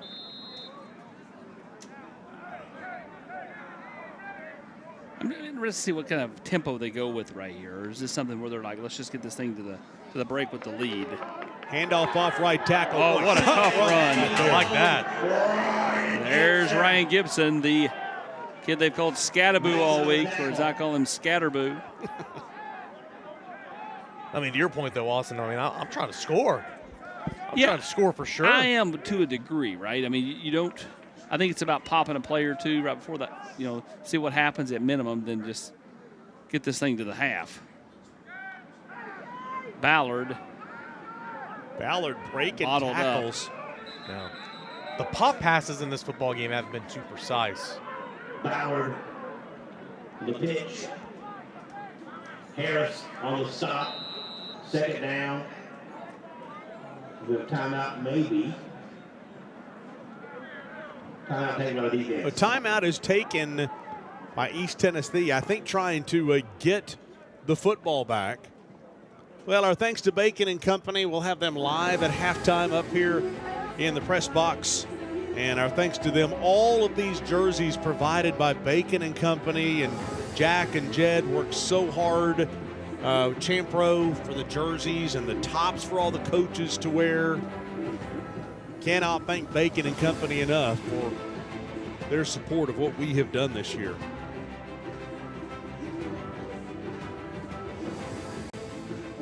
Years.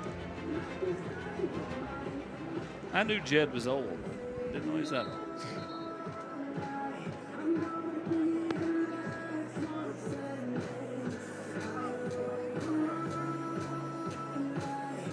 So the Carson Newman halftime coming up in a few minutes, as we'll have our Rivalry Showcase band going to play out there.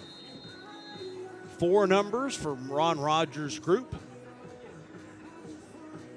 And our thanks to all the bands that have chosen to participate in this. I continue to hope that more bands will continue to participate, but we are thankful for the ones that decide this is important. 2nd down and 10, Austin Slover, the quarterback, out of Carnes, inside handoff, and he'll be swallowed up. Gibson on the carry, middle room. And they're going to call a timeout. East Tennessee is going to try to get that football back. Yeah. They want the lead at the half. Well, and back to your point about that Knoxville will get the football to start the second half, so.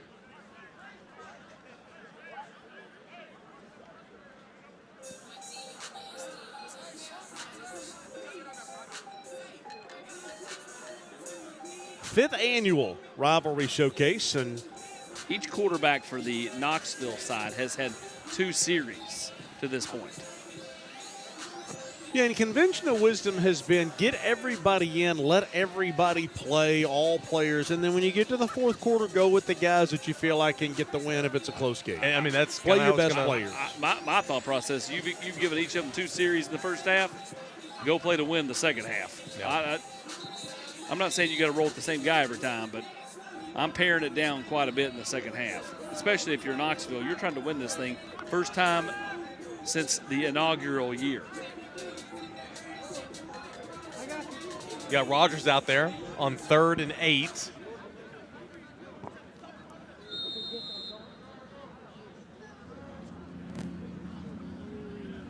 Third down and 8, 1:22 to go first half.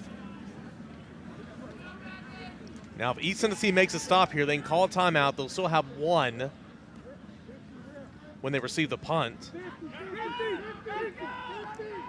But they got to make a stop here. Play clock is at 3. 3 receivers near side. Rogers looks this way. They'll get it out to Ballard again. And Ballard going to be swallowed up. Yeah, played that well, did East Tennessee. That'll be the final time, or is it the final? Yeah, the final timeout. So everybody's out of timeouts now, with 1:11 to go. First punt of the night for Knoxville was really, really good. They got a big bounce, yeah.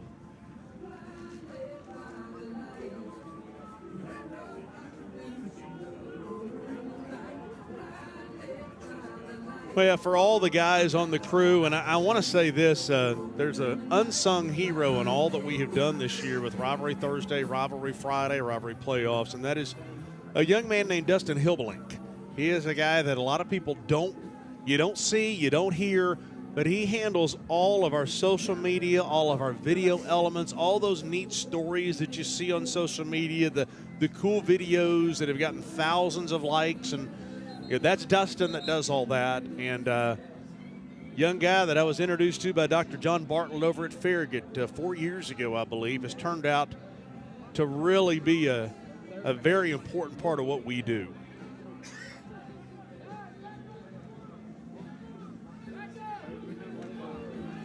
Got Knoxville's offense, it looks like, still on the field. There's no way they're going for this. Yeah, is he just going to see if they can catch him to, I was going to say catch him, jump off sides. And then just take the penalty and go punt.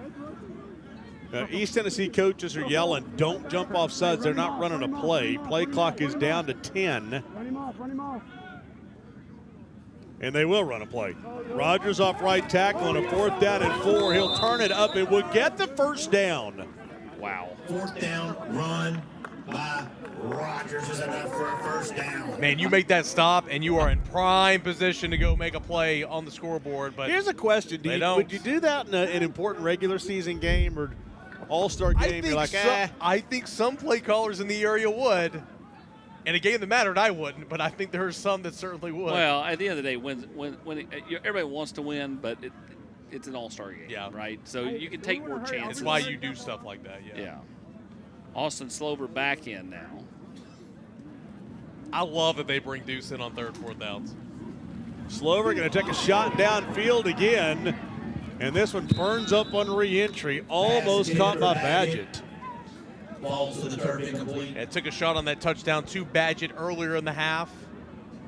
Tried to do it again here, but he was double covered. See, I'd like to see them send double verts with Badgett and with Ballard and see how and honestly, Tennessee reacts. If you're a quarterback, you just sit back there and throw it up and just let them go run under it because both those guys are so fast. 2nd down and 10, they'll bring Rogers back in at quarterback.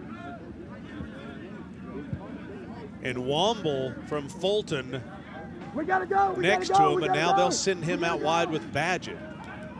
Yeah, they run this empty formation several times. East Tennessee bringing pressure. Rogers across the middle. And the catch is made for the first down inside the 45 by Ballard. All right, so clock's going to stop as they move the chains. They don't have any timeouts. Yeah, I mean, you're about a first down away from being back in field goal range. Can he not just throw it straight down? It's almost like Rogers took a shot at the defensive lineman's knees. No, Ballard always seems to be near the football. Certainly has been in this one.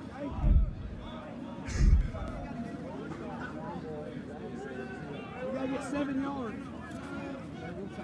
You heard we need 7 yards to be in field goal range. They're going to get almost at 5 there. You got no timeout. You got 10 seconds on the play clock. Play clock at 3, and they'll snap it at 1. Feeling pressure. Can't take a sack. Got to throw it away. This is what Deuce Rogers does. This is simply what he does. The Deuce is Throw loose. out what you're supposed to do. Throw out what the coach says don't do. He'll hurdle the defender, which will be a 15-yard penalty. Can I just say, I know it's for player safety. I hate that flag. I hate the rule. Oh. It's for player safety, but man, what a look at he's smiling because he knows he's got a flag for it. all that, and they're going to be right around the same area where they were where they snapped the ball. Yeah. What an incredible play or not.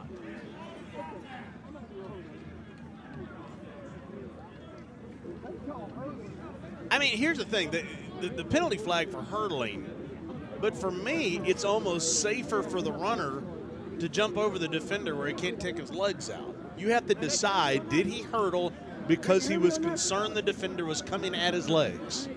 Well, I mean, you can't make that call. I mean, obviously. Well, you've got to decide that. On the offense, that's 15 yards to replay from the spot. You're a sitting duck in the air. I get it, it's for player safety, but I mean, come on, look how cool this is. It's an all-star game. Knoxville. But I mean, you got to call that because we're calling it like it's a real football game. The rule. Yeah, exactly. So I mean, it's the correct call by the officiating crew. I just hate that flag. Why is it a replay? Should it just be 15 yards from where he hurdled?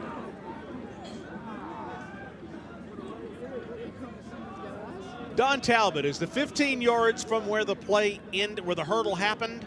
It's 15 yards from where the hurdle happened back.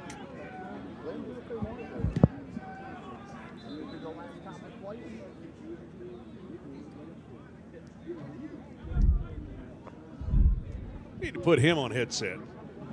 He goes over. Here, Don, come over here and get on headset. Come here. And then shove Don out of Talbot, bounds. come here. Come here. I'm putting you on headset. I'm putting you on my headset so that something can be intelligent said from this headset. Okay, hang on. I mean, we weren't going to say that, but. All right, Don, take us through it, because at the end of the day, he got it all the way down to the 27. Why is it back to the original line of scrimmage? Well, it was he ran to inside the 25, and the flag was at the 27, so 15 from the 27 would put it at the 42. We're at the 43. Yeah. I'm not sure why it's first down. And then there was a late hit out of bounds they didn't call. I mean, I'm just saying, we looked at the replay. Don was called on here to explain that one play. Look at that acceleration. Don, call this, Don. Come on, Don. Call this play. Chase Ballard all the way, dives, all the touchdown. way. Touchdown, Knoxville. I love it. I love it. Way to go. I told you we'd finally get some credibility out of that. Oh, here we go. We're playing Duck, Duck, Goose. We're playing Duck, Duck, Goose. Oh, sorry. Excuse me. There you go.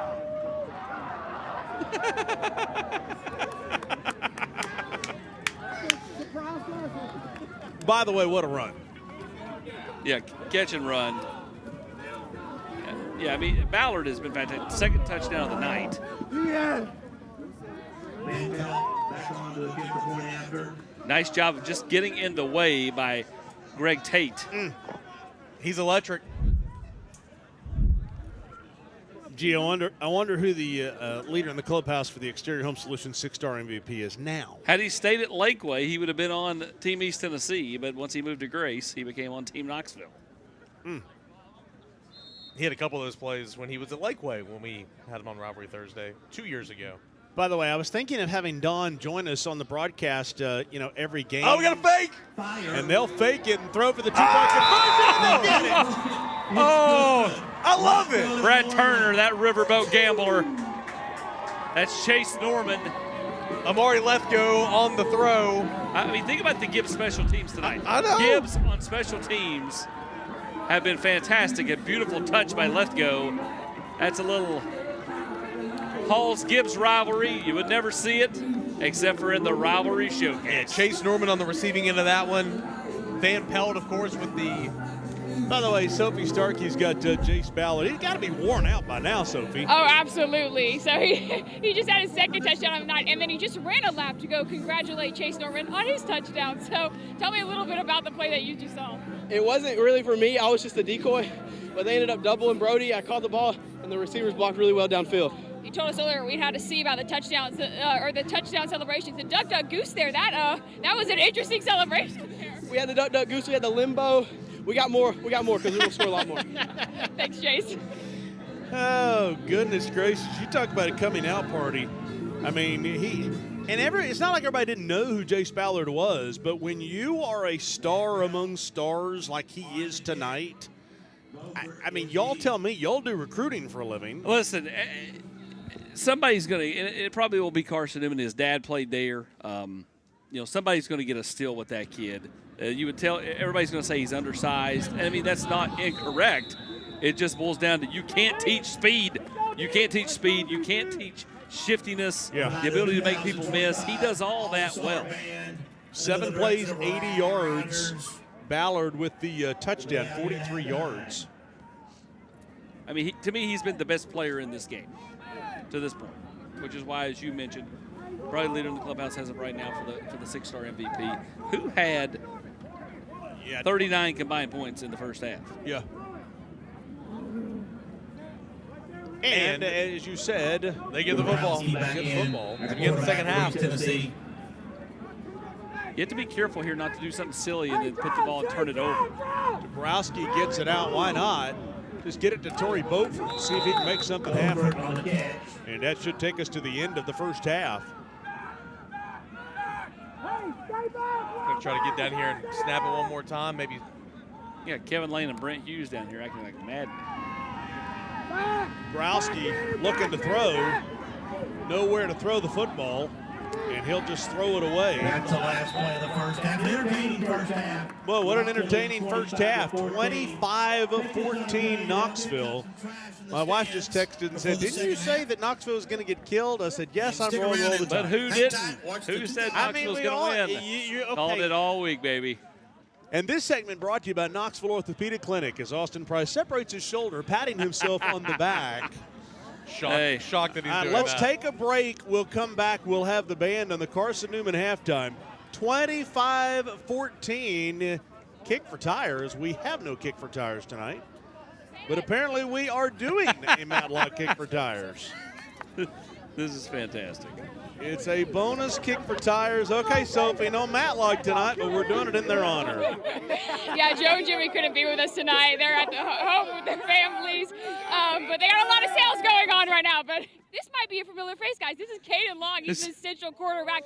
We got several players out here, the band supporting him. Now, this is, not normally your skill set. How are you feeling right now? This kick's look a little far. I can't lie. It's a little further than I expected. But you got all this support behind you, so you got to make it for them, right? Yeah, of course. Yeah, for sure. All right. Let's see if he can switch skill sets right now and make this kick.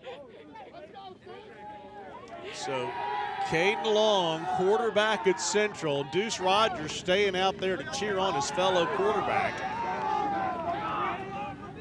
And the kick is up, and it's an onside kick.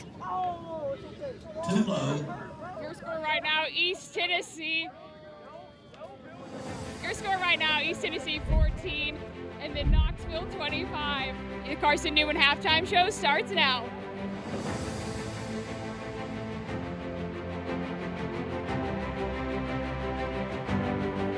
Matlock Tire Service and Auto Repair is proud to be celebrating 70 years of serving East Tennessee. That's 70 years of old school customer service, trustworthy auto repair, and of course, great deals on tires. Each one of our 5 convenient East Tennessee locations feature family-friendly waiting areas, and you can schedule appointments and search for tires right on our website at matlocktireservice.com. Modern convenience, hometown values. For 70 years and counting, Matlock Tire Service and Auto Repair. Knoxville Smiles depend on us to make you smile better. Knoxville Smiles, are you happy with your smile today? Knoxville Smiles, we're all about smiles. Hey, Lance, what makes you smile? Pancake blocks.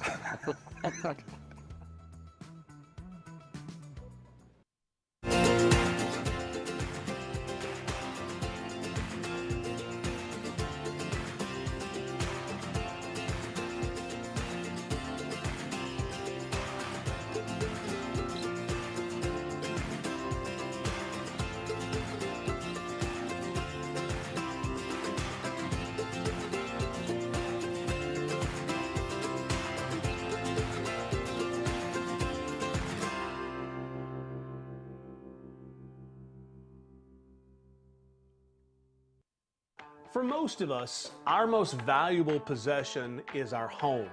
Well, they say that if you want to increase equity in your home, increase its value, the best way to do it is by renovating your kitchen. So after living in our home for 20 years, we decided to spruce up the kitchen. We made a business decision we call Gray Hodges. Look, if it's the biggest business decision that you make when it comes to your home, don't take a chance. Call the professionals, the people that I trust at Gray Hodges. Time now for the Carson Newman halftime. Halftime score, Knoxville has a 25-14 lead. Time now for the Rivalry Showcase All-Star Band under the direction of Ron Rogers. They asked if they could run out onto the field, and we said absolutely, we'll wait. About a 250-member band. And we will let them play all 4 numbers on TV tonight uninterrupted.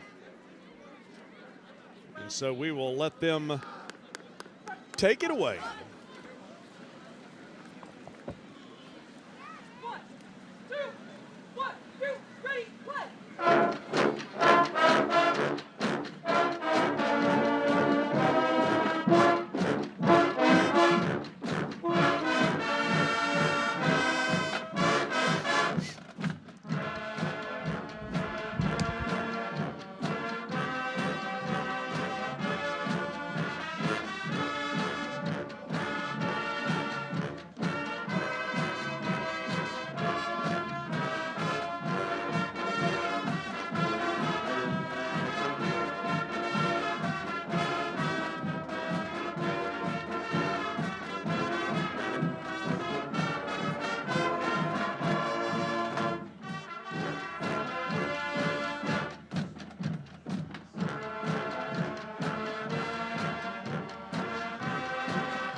In between numbers, the Exterior Home Solutions Band Spotlight shines on about 250 kids who have come together from a number of schools within a 60-school area. And you see the uniforms there for Morristown East and Carter and Greenville, Anderson County. So many schools that have come together. Our thanks to you from Exterior Home Solutions for making Fridays and tonight Saturdays extra special.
And there's Ron Rogers, our band director, as we're between numbers 3 and 4. He works so hard. He's retired, longtime band director at Farragut and William Blunt.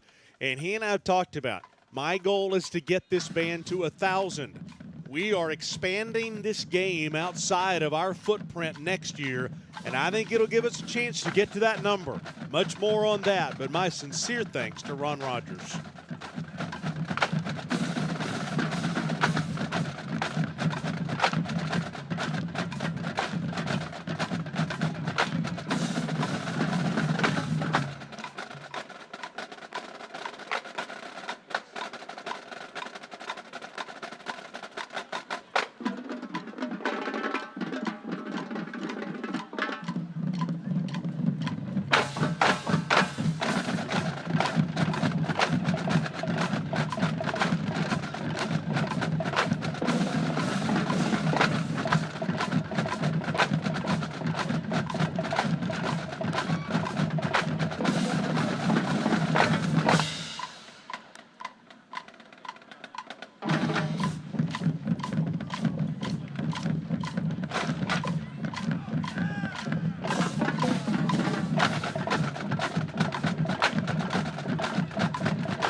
What a wonderful job by our Rivalry Showcase band under the direction of Ron Rogers. Halftime score 25-14 Knoxville. We'll visit with the folks who made these incredible jerseys happen for all of our players as the Carson Newman halftime show continues. 25-14 Knoxville at the half. Hello, I'm State Farm Agent Scotty Dykes. Our office is located in Harriman, Tennessee, where we've been here located for over 25 years. Our office offers life insurance, homeowner insurance, auto insurance, and other investment products. Please pay us a visit, and we would love to do business with you.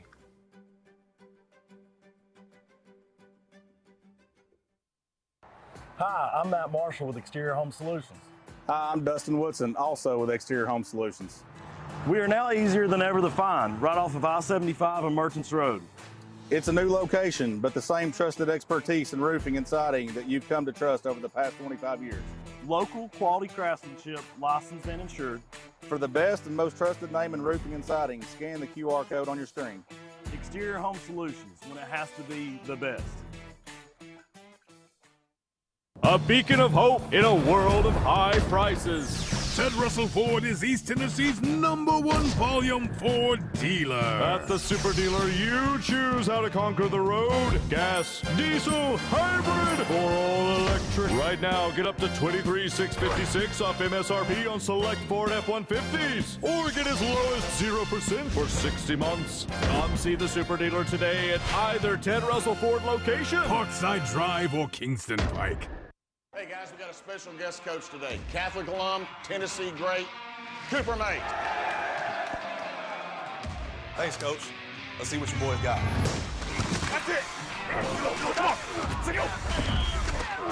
Drop. Hey, bring it up. Nice work today, man. Y'all hungry? Yeah. We got some Aubreys. Let's eat. Aubreys. Real comfort, real food, real good. More fingers, Mr. Mays? Yes, please.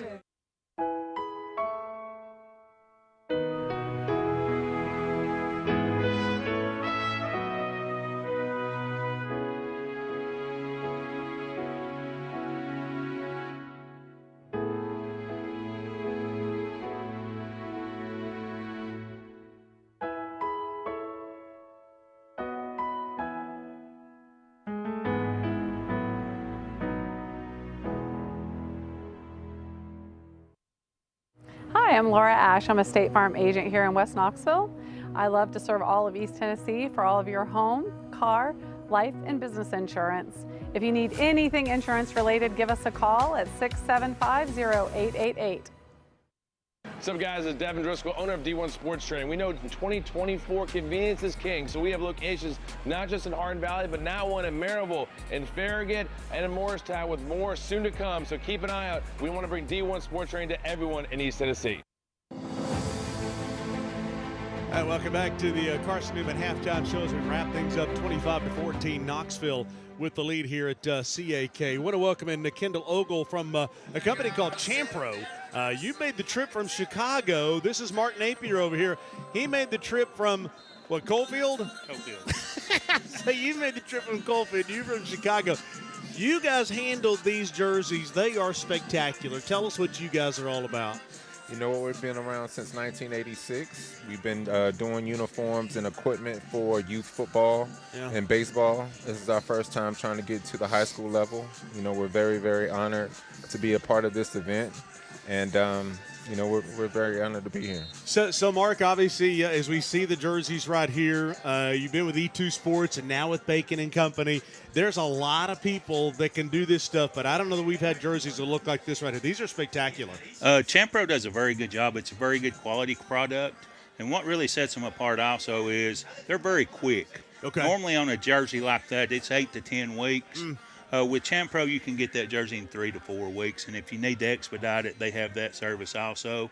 We actually turned some around for Anderson County High School a couple weeks into the playoffs in 6 days. So Kendall, I guess if you come all this way, how do people get in touch with you and your product? They go through Bacon and Company, say, I saw the interview on TV, I saw the uniforms. Yes, go through Bacon and Company, any other, you know, independent dealer in the area, in their area, and you can get our product. Hey, A lot of people heard me say this. I referee basketball, and I do high school, do middle school. I do a lot of AAU games. Yes. How much are you guys into the AAU? Because you talk about competitive.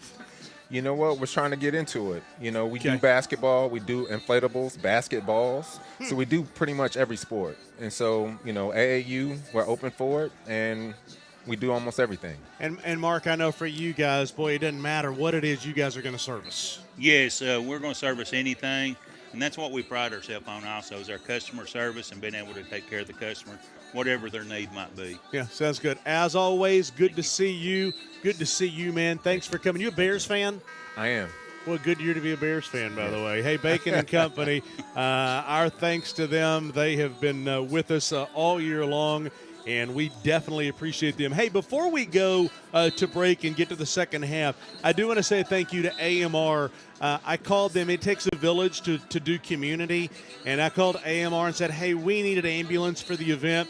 And they said, you know what, we service community, it's on us. They didn't even charge me to be here tonight just because they are such a part of community. It's so many people like Champro and Bacon and Company and AMR who say, hey, we're about kids, we're about community. And I want to thank them for being here tonight to make sure that everyone here at this event is safe. Second half of the Commercial Bank Rivalry Showcase. When we come back, Knoxville up 25-14, trying to end a 3-year losing streak to East Tennessee. Brought to you by Food City. It's the Ask Coach Heupel Show. Hello, and welcome to Ask Coach Heupel. I'm your host, Josh Heupel. Glenn asks, Coach, how does one join the Vol Navy? It's a great question. Well, Glenn, you don't necessarily need a boat. You need a friend with a boat. Always arrive with beef, fresh cut by a Food City butcher, and you'll be welcomed aboard. This has been Ask Coach Heupel. With me, Coach Heupel.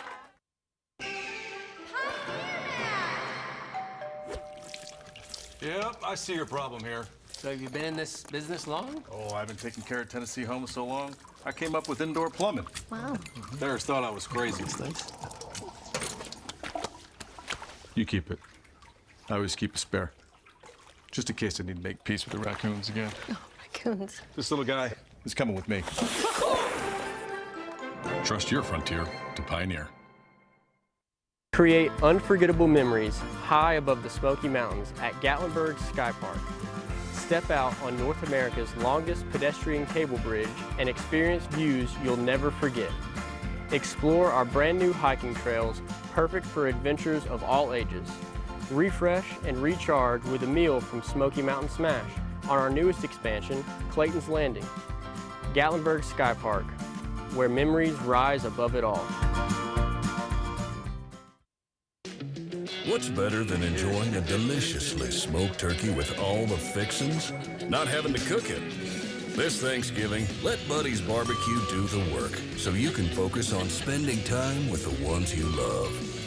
From smoked turkeys and hams to full feasts with all the sweets, get a smoking good deal on a spread everyone will love. We will sell out, so order today. Only at Buddy's Barbecue. A smoking good deal. That third quarter is brought to you, as always, by Covenant Health. Let's head down to Sophie Starkey. You got a couple of, I'm not calling those assistant coaches you've got with you. Yeah, I'm here with Coach Hughes and Coach Lane. You guys both have got some players in this game. How much fun has it been for them this week, just watching them excel as all-stars? I mean, for our players, it's awesome, but it's also for us, it's really fun.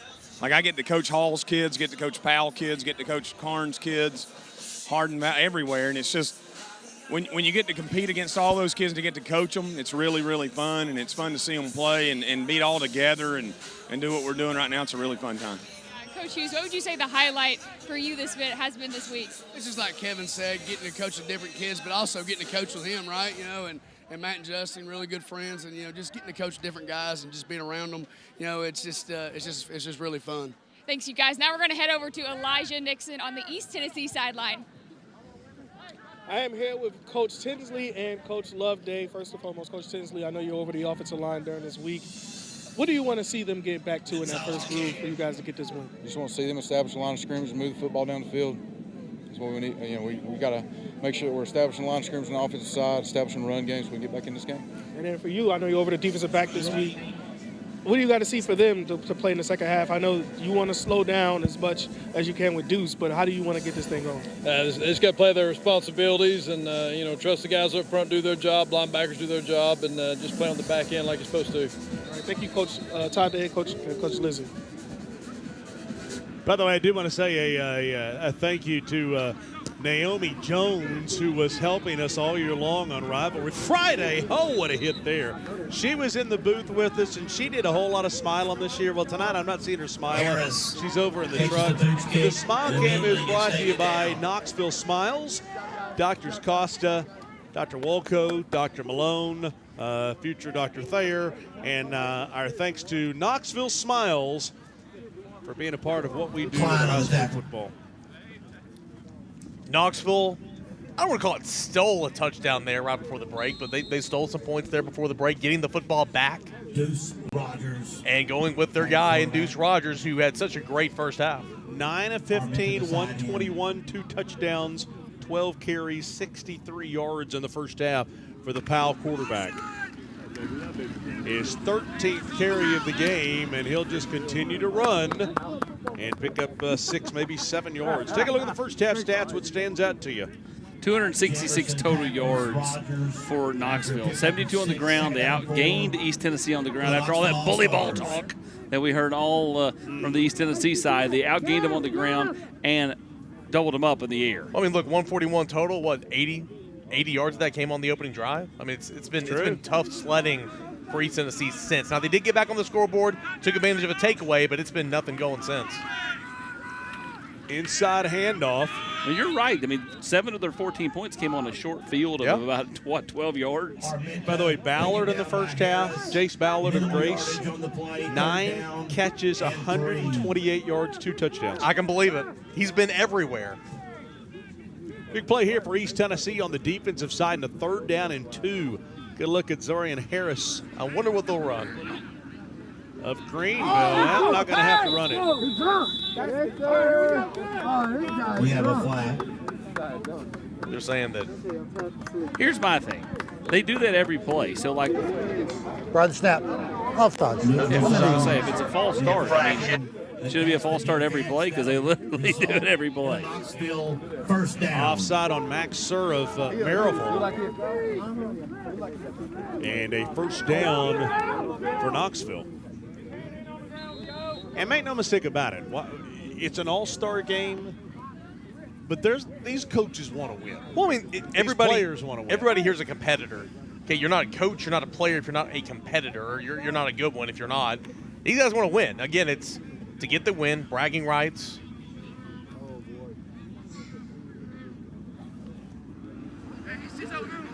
First down at the 44, Deuce Rogers looking to throw, trying to get outside, and this one will be knocked down. Ballard makes the catch and buried it in 30. There's a candidate for the Joe Newber collision of the night. And it's one of those where he should have probably just let that one go down. Ball was tipped up in the air. Ballard went and made the catch and loses a couple yards. Well, East Tennessee literally has just changed the entire personnel. Shift change, line change. Yeah, it's like hockey. Game. Yeah, they did that earlier. Yeah, to the point where I'm like, did they turn it over? Yeah, everybody jumped the wall.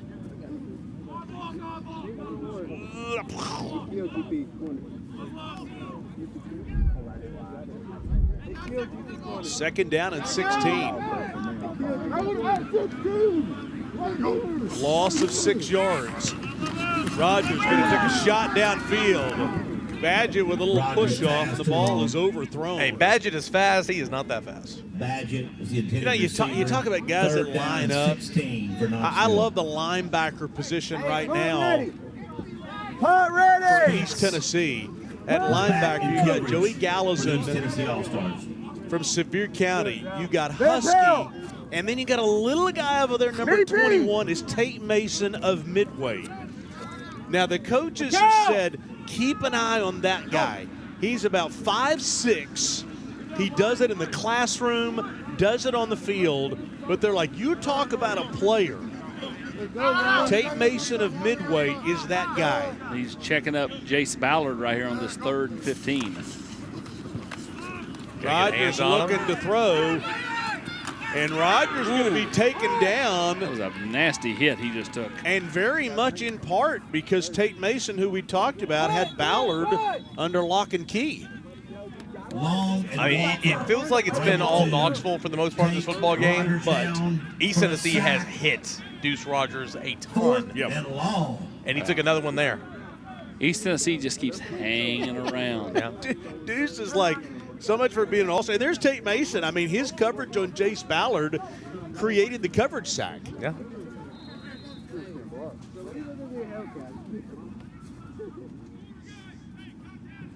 So now you look deep. The third punt of the night, and two really good ones for East Tennessee, but they may not get a chance. Beaufort will, and just slips down at the 33. Let's take a quick break and a break. In East Tennessee, it's not just about the scoreboard. It's about the stories we'll tell for years to come, the drives that bring us together in anticipation, the rides home after a Big Orange victory. Sweet old Tennessee, feels so good to me. From before kickoff till well after the last whistle, the Premier family of dealers are proud to be a part of your game day tradition. So 25-14, East Tennessee gets the football. Down 11. Let's see if East Tennessee can do what it did on the opening possession of the football game. Dabrowski at quarterback, Hayden Klein at running back, a lot of William Blunt flair, and they just ran it down the football field. That's Torrey Beaufort into the end zone. Hobbling. Yeah. Don't want to see that. William Blunt quarterback, handing off to William Blunt running back.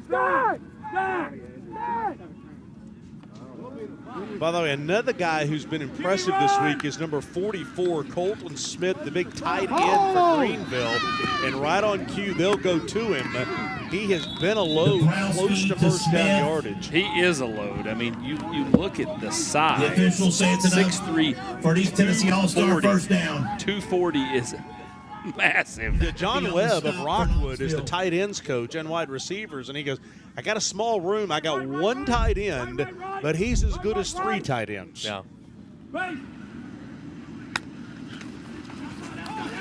Inside handoff, and that one busted wide open.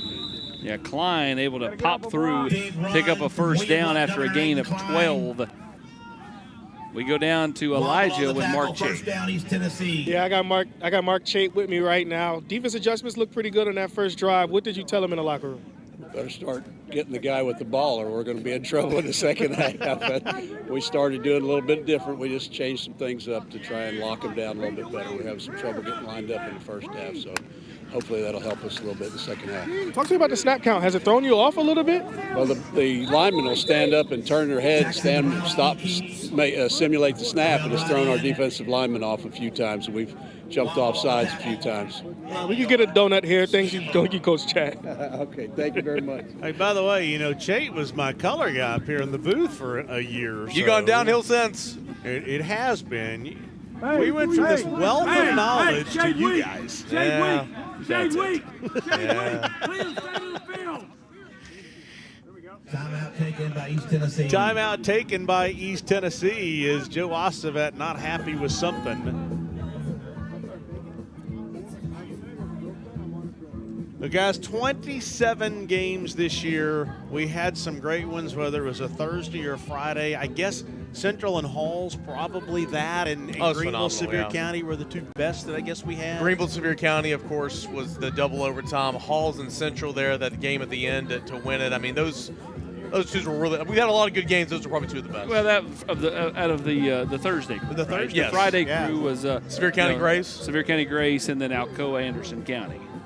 Yeah, we got lucky on Fridays with those two barn burners for sure. Mark Packer along with Eric Kane, Austin Price up here in the press box. And it bit off a lot this year, 27 games. You had the 22 regular season, the 4 playoff games, and then this game. And I'm ready to take a break. I mean, it's fun. But and that's why it is time for the end of the year exam. Mark's Geography Quiz 101. Question 2, after you're 0 for 1, this determines whether you get a F or an F. Which community is not part of Sevier County Schools? Is it New Center, Mount Pilot, Beach Springs or Wares Valley? Oh my gosh! Really? Who came up with this?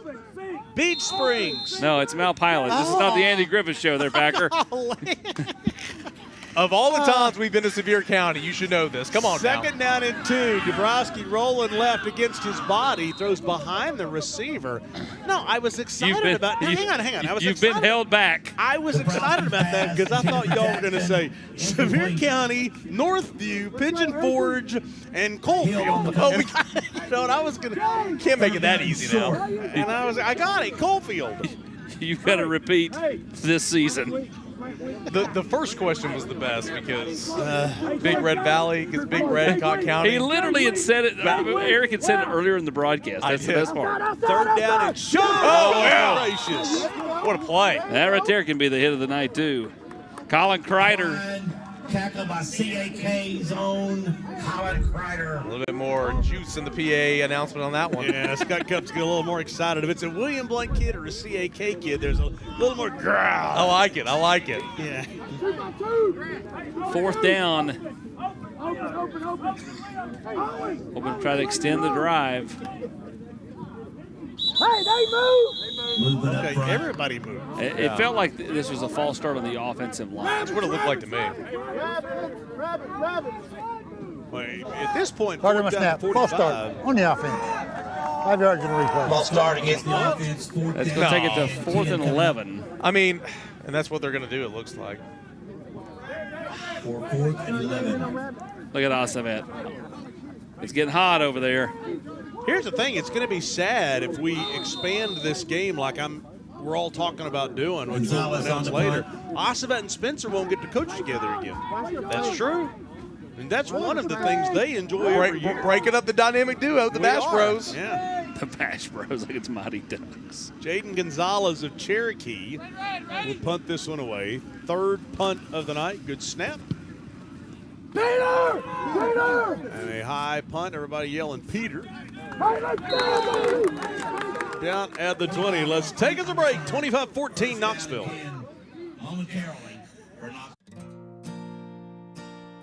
It's not just about the scoreboard. It's about the stories we'll tell for years to come. The drives that bring us together in anticipation. The rides home after a Big Orange victory. Sweet old Tennessee, feels so good to me. From before kickoff till well after the last whistle, the Premier family of dealers are proud to be a part of your game day tradition. Everyone has their why. And at Y12 Credit Union, we're here for every single one. So why bank with us? Because we're local, so you know we've got your back. Because our lending options are second to none, so you can get things done. Because you can bank with someone who cares. Anytime, anywhere. Even when it's a stay cozy on the couch kind of day. Whatever your why, we've been making them a reality for 75 years. We're Y12 Credit Union, and we're here for every why. Pioneer Man? Our power's been giving us a world of trouble. Don't worry. I'll go install a generator for you. Do you think he's gonna be safe out there? Oh yeah, the neighbors told me that thunder's a second language. You saved us again, Pioneer Man. Thank you for everything. No need to thank me. That's what I was called to do. That was incredible. How did you do that? When you've been taking care of homes as long as I have, you realize that lightning is just the sky saying hello. Trust your frontier to Pioneer. I'm here at the England Furniture Factory, and now I'm here at our Brown Squirrel Design Showroom. We would love to create for you a custom-made-to-order sofa or sectional, built right here in our Tennessee factory. You can custom design your own sofa or sectional at no additional cost. Then pick out your own cover with over 1,000 fabrics and leathers to choose from, and in your home in just 21 days. Design it here, and we build it here. By Tennesseans, for Tennesseans. We are your custom furniture headquarters. We are Brown Squirrel Furniture.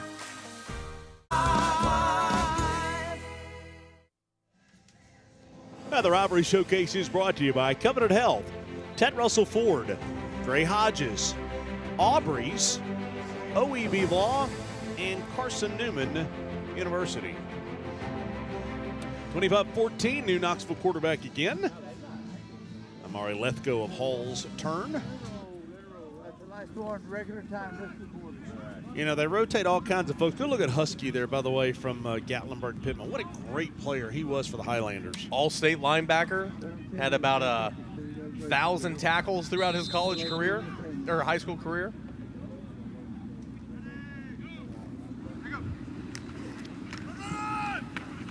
Last high school football game of the year. Ryan Gibson on the carry. You know, it scares me after every play. These players lay on the ground like they're dead, and I'm hoping that nobody's hurt, and then they all just hop up.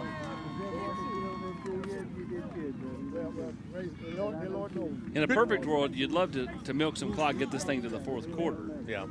With the double-digit lead. 2nd down and 6, 3 receivers near side, inside handoff. Gibson will pick up a couple.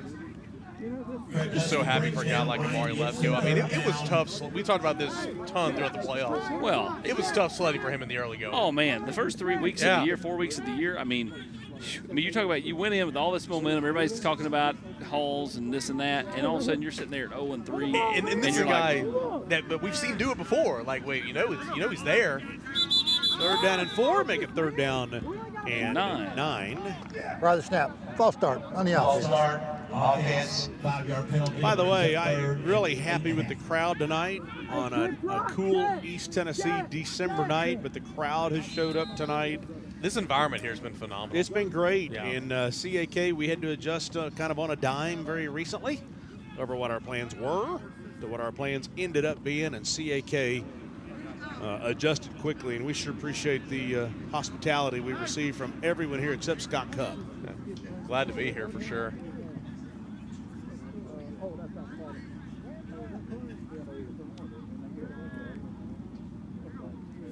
Third down and 9 left. Oh, goodness. Well, you talk about closing speed. Jemerson of Oak Ridge, Jarrell Jemerson. He read that one like a book. Yes, he did. Brings up 4th and long. Ross County not able to take off any kind of real time. And now East Tennessee will get the football back. Should be in good field position, barring a penalty, 4th punt of the night. And they got to take advantage of it as well. This will be the 4th punt here for Team Knoxville. By the way, one of the men deep is Sean Jackson, number 23 for Jefferson County. He and one of his teammates in an accident on 40 on the way. And the assistant coach had to drive out there. A, the kids were okay. And then B, the kids made it to the game. Oh, football comes loose. And Jackson will quickly get back on it. Jackson recovers his own muff.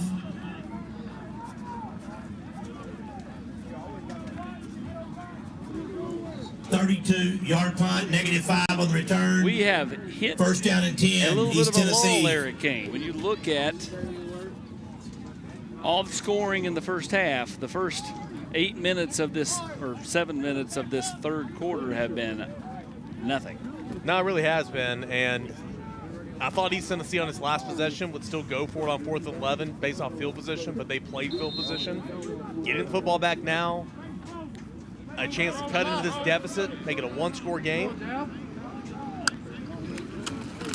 A Caden ball into quarterback, and he is sacked on play number 1. That Knoxville front, give him credit. Making another play again. Jake Coffey. Jake Coffey. Sean Dalton. Both getting back there. Sandwiching Baugh, the Mr. Football winner in 4A. And then you're set up behind the sticks here, 2nd forever. And you're just now back to the original line of scrimmage, and it's still 3rd and 10.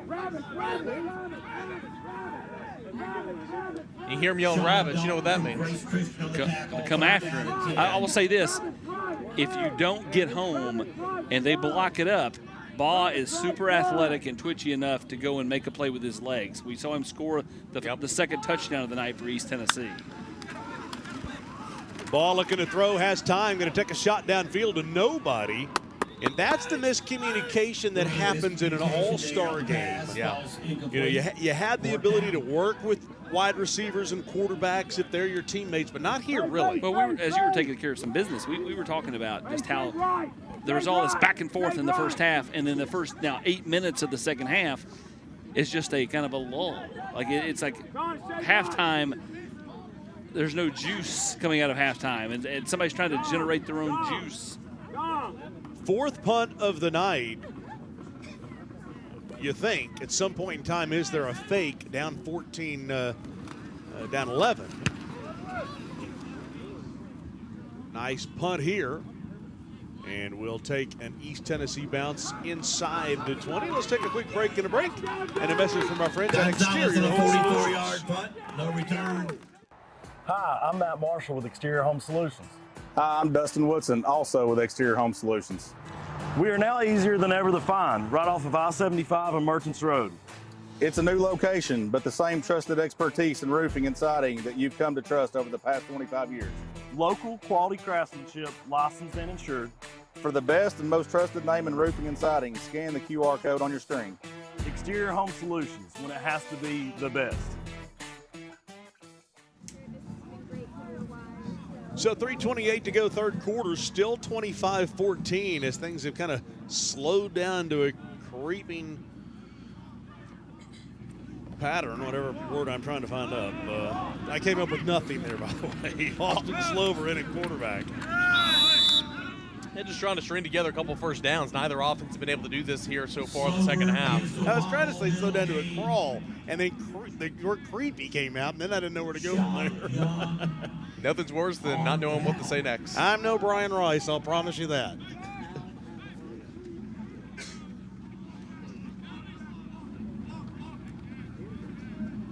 We're down now under 3 minutes to go third quarter. I wonder if East Tennessee's pinning their ears back here. Well, I would tell you this, though. That's right what Knoxville wants. They worked the screen game with Slover pretty well in the first half. Yep.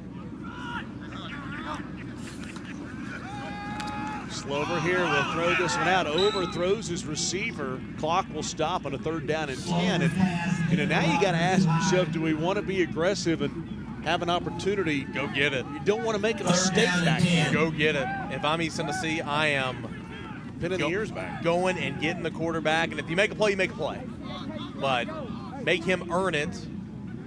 Because, again, you're looking at field position. You think complete pass here, punt it away, you should be set up pretty nicely. It's been so cool as you see Joey Gallison down there to have colossal production. Just love the Jumbotron here. Slover, look at the throw. Oh, this could be picked off. 20. Picked off because of the pressure. Yeah, Sean Young on the receiving end. And Max Sir of Maryville, number 11, got right in on Slover. And Slover was kind of in no man's land. East Tennessee's already scored on a short field because of a turnover. Can it do it again? Max Sir, Sean Young, and East Tennessee set up at the 20. They went down and jumped into the high jump pit. I mean, if you're Slover, it's like, what do you do right there? Well, it probably would have been better off just taking a sack, because you put the ball in harm's way because he got obliterated as soon as he was throwing it. Browski in at quarterback. Got to take advantage of this. Yeah, well, you do. At a minimum, you have to get a field goal. That would make it an 8-point game.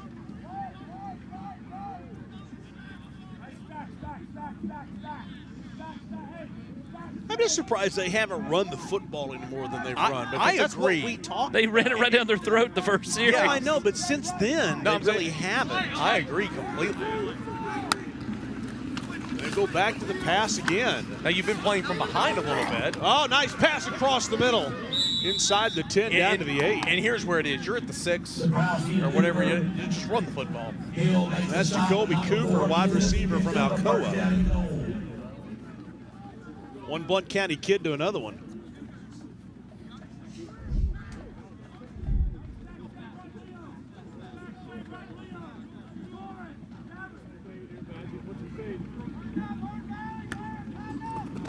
Dabrowski first down, looking to throw across the middle, catches, made, touchdown. There it is. Boy, what a nice pass. And there's that wide receiver from Clinton, Bryson Maddox. Oh, he goes to the Volvo cushion. And they'll... I love it. This could take forever to get off that. Oh, I know. That's awesome. The CAK athletic director's like, please don't hurt anything. Yeah, exactly. Yeah, we paid good money for that thing. I like it. They took advantage. By the way, let's head down. Let's head down to Elijah Nixon. He's got some players who took one for the team that did not run to go jumping in to the pit down there. Elijah? Yeah, you guys didn't get a chance to celebrate with the team over there, but Max, it started from what you did, getting to the quarterback. You got to him twice tonight, but tonight, right, that last play, they got an interception. Just talk to me. What did you see there? They tried to keep me on that outside zone, but I was able to split that double, and I mean, it was just a free game right there. I thought I was going to, swat that ball down, I'm going to be honest. I got up there. You got up there, and you finished the play. You seen it all, Sean Young. Talk to me what you see with the interception. Yes, sir. Quarterback rolls out. I'm getting him, reading him, following him. I see that ball go up in the air, and I know it's mine. I'm taking it. All right, now, defense, start the tone. We got to finish it here. Back to you guys in the studio. Yeah, it's Sean Young down there who had the interception. He was the Region 1-6A Defensive Player of the Year for the Patriots. Max Sir creating that. And then here's Sean Young on the interception. And that set up a short field for the second touchdown of the night for East Tennessee on a short field because of the defense. A 2-play, 20-yard drive. 32 seconds. Boy, nice pass right across the middle to Maddox. Zipped it right in there to Maddox. And again, East Tennessee's just hanging around. I'm glad he did that. That was great. Well, they did it on the after the interception, too. Oh, okay, I didn't see that one. Only at CAK do you have Michael Jackson play. Come on now. Nobody wants to see you dancing. Hey, listen, want to say thank you all year long for your support of Wreaths Across America, because today was the day they put all the wreaths out, and there were – here's the thing that made me feel really good. A Maryville football player and an Alcoa football player both messaged me today and said thank you for us being a part of this. One of them, his grandfather, who is a Vietnam veteran, just passed away this year, and he was out there in his honor today. And just a great thing to teach these kids about those Americans who have paid the ultimate sacrifice, and every gravestone of every one of our veterans who paid the ultimate price had a wreath on their stone today, and that's incredible. I think that's the best thing that we do here every year. Well, we got a football game now. 25-21. And Rogers back in at quarterback. They've kind of stuck to their rotation. At what point do they say, enough rotation, let's go try to win this football game? And I understand it's kind of by design because he's the bigger quarterback, but on these money downs, a lot of times they've taken whoever's been in and put Rogers back in. Rogers under duress. Nowhere to go. I would say he'll be taken down, but he moves the pile out to the 20. Elijah Nixon almost in on the tackle. Yeah, I'm here with Bryson Maddox, one of our guys in the truck. Skip said, what's up, first and foremost? Oh, what's up, Mr. McMillan? Can't call him by his first name. He'll get pretty mad. Oh, look at the respect there. You're the all-time leader in receptions and yards at Clinton. But this touchdown right here was a little special. Why? It was cool, just being out here for one more time with guys I've never played with, coaches I've never played for. Some of my best friends I got a chance to play with again, so it's super special, and I'm enjoying it. Who came up with the celebration to jump over in the pole vault area? I'm not gonna lie, I just did it. I don't know, I just jumped. It seemed like the right thing to do. I was gonna dunk it or jump. It was one of the two. Right thing to do. I had to do something though. It's just super fun to be able to do that. All right, we gotta get a dunk the next time you get in the end zone. All right. Hey, next time something happens, Elijah, go jump with them. Okay. I got you. Okay. All right. 2nd down and 10. Rogers under duress and still gets the pass away. Greg Tate, as they call him, GB, picks up the first down, moved the chains. That was probably one of the softest hits that he's taken tonight, but just to say he's been hit a ton. Here's the thing about Deuce Rogers and saying, well, if he plays at this level, he'd be a tight end. I mean, with all that people are doing with quarterbacks these days, I just think he's a quarterback. Well, I think regardless of where he plays, at what level or what position, there's obviously going to be a huge, developmental piece there, learning curve there, because even if he plays quarterback at, the next level, there's still going to be a lot of growth that's going to be needed from him. But if you switch and play tight end, H-back, just the physicality of the game is completely different. But he's an athlete. To your point, he is an athlete, and he's a guy that can make a lot of things happen with the football in his hands. We've been watching him play quarterback for a long time around here, and he's a little biased. Pretty darn good one. Yeah. 2nd down and 5. Well, Rogers fakes the play. handoff.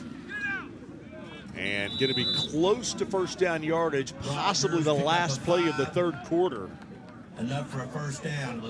And that will be the last play of the 3rd quarter. When we come back, we've got a football game, 4 points, and the final conclusion to Mark Packer's Geography 101. Question number 3 when we come back. You're watching the Rivalry Showcase, presented by Commercial Bank and Food City. I quit. Thank you so much for visiting us today. I really appreciate your... What in the world?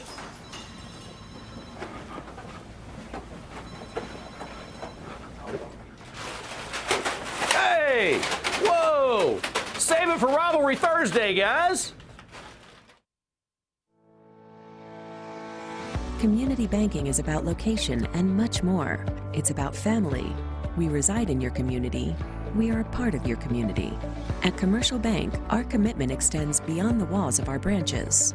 It's displayed each day in the opportunities we provide, the money we give back, and the time we commit, all to help improve the lives of the people, families, and businesses that make our communities great.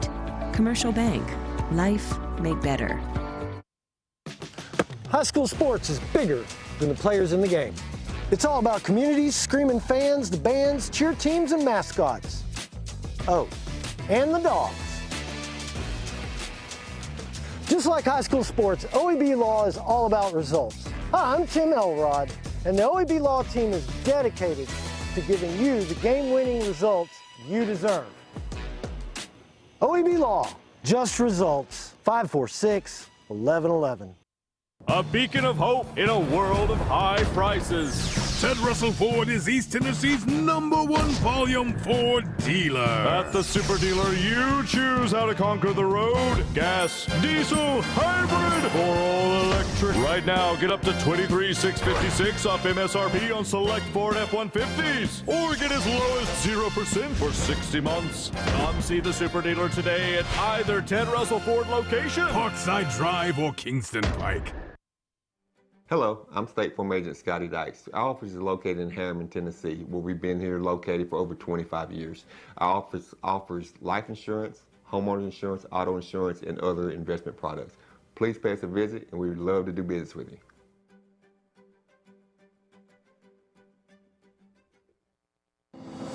Fourth quarter is brought to you by Carson Newman University. By the way, our thanks to Carson Newman for hosting both of our teams this week for practices on Tuesday and Wednesday. And Ashley Ingram, the head coach over there, got a chance to visit with him and a number of the coaches at Carson Newman.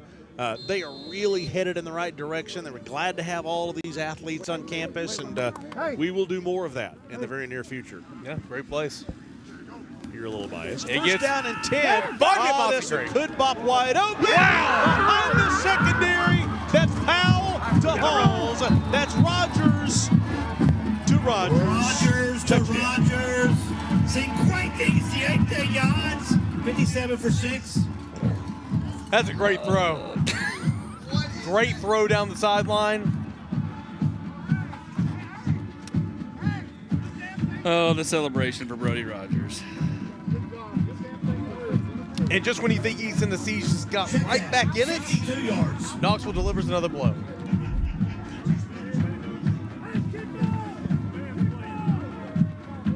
Just look at Rogers behind the secondary. Perfect throw. Just a perfect throw. Walking the dog right in the end zone there. Jeez, oh beat. Extra point is up. It is good. 32-21 Knoxville.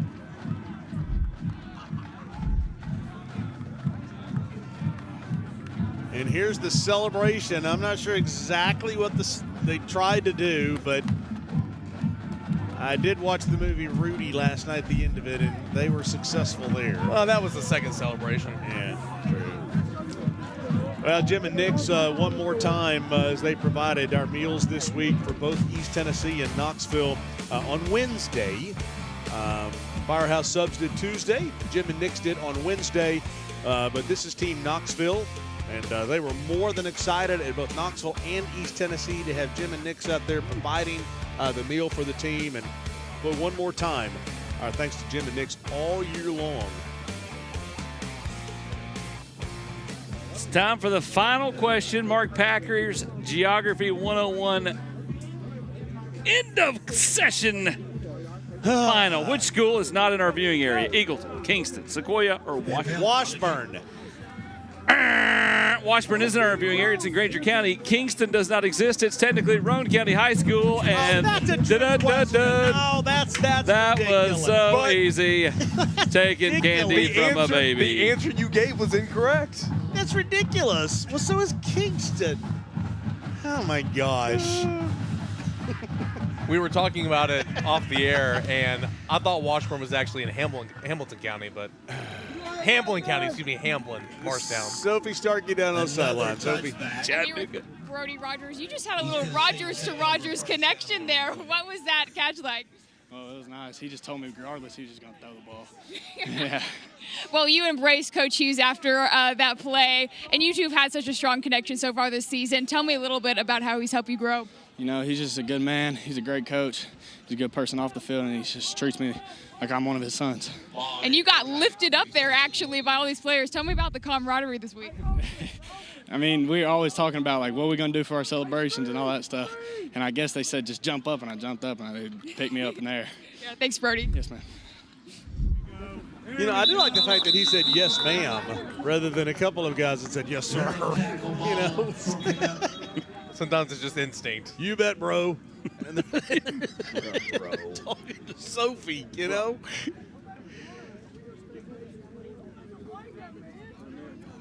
Oh, goodness. This is when we should go back to Ossavet and get his play calls right here. Look at him. Look at him. I love how we have a camera on him. Has that camera left him at all this game? I love it. Please say no. The Knoxville drive was 4 plays, 80 yards in 210. Watch him marching down the field like that's Caden Barr right there. From Catholic on the stop, but not before. I mean, why don't we send Elijah over there to run up and down the sideline with Ossavet? He's over there. Hang on, he's just standing over there. Let's see how long it takes until Ossavet tells him to get away from him. Just turn the mic on. That's risky. Okay, after this play, Elijah, you're going to have to warn him that he's on camera.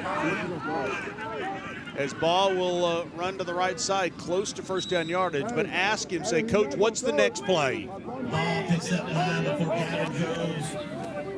Actually, they're going to say 10. Elijah's never worked so hard. He's over there trying to make this happen. Look at him. Get him. Just yank him. You got to tell him he's on camera. Yeah, Rocket!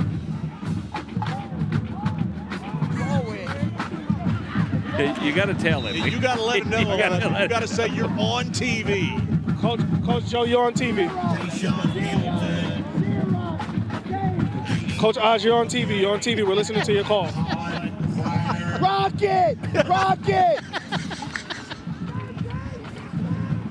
Oh, they'll throw this one out. Look at Klein. That's Rocket right there, guys. That is Rocket. All right.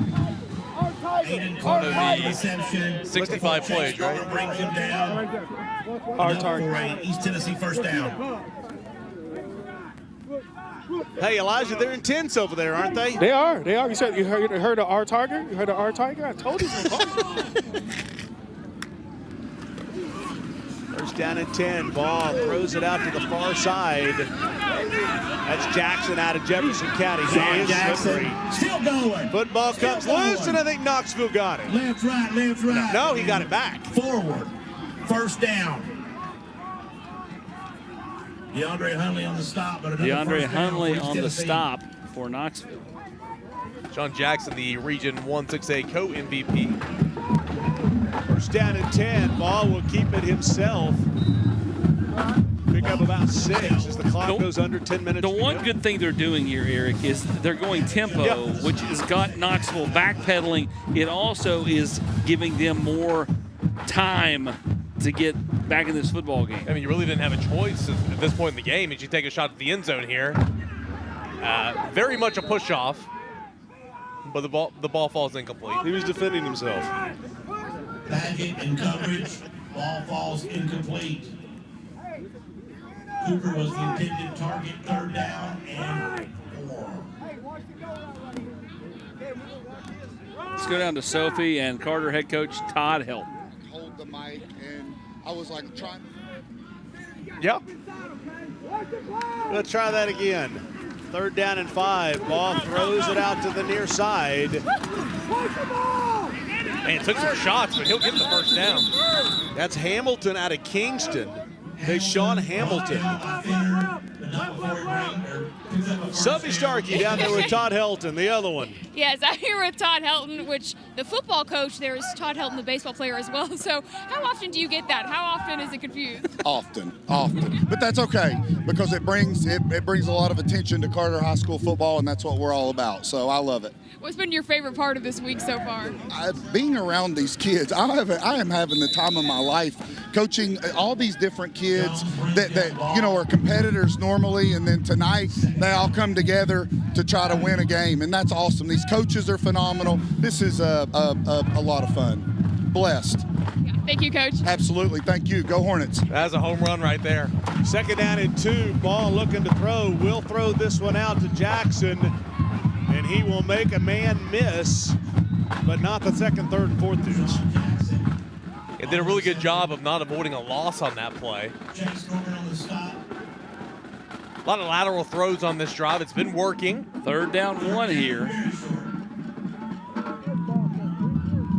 At the end of the day, you got to get the first down.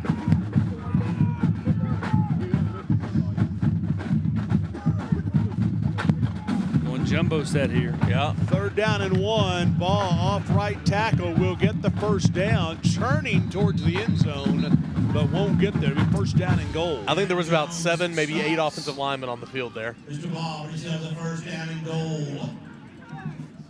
I will say this, now that we've gotten down here, it's tighter space, a lot easier to defend. They may score here, but they've been able to, it's taken them a couple extra minutes to get there. Now, do you go for the 2 here if you score? Yes. 10th play of the drive, touchdown off right tackle. And yeah, that makes it 32-27. Because if you remember, it was Knoxville that did the fake PAT and threw it for the 2 points. Yeah, obviously the 2-point conversion would make it a 3-point game. However, the kickers run out onto the field. Yeah. The All-Star game chart does not say. Oh, well, they're going to call him back. Yeah, they're going to take the timeout and reconsider the decision. Well, I thought we were reviewing whether he crossed the plane. It was the last game of the year. I will say thank you to our TV stations, WKNX, the Knox, and WBIR over on the WBIR Plus side. Quick break from Aqua Clear. I'll continue when we come back.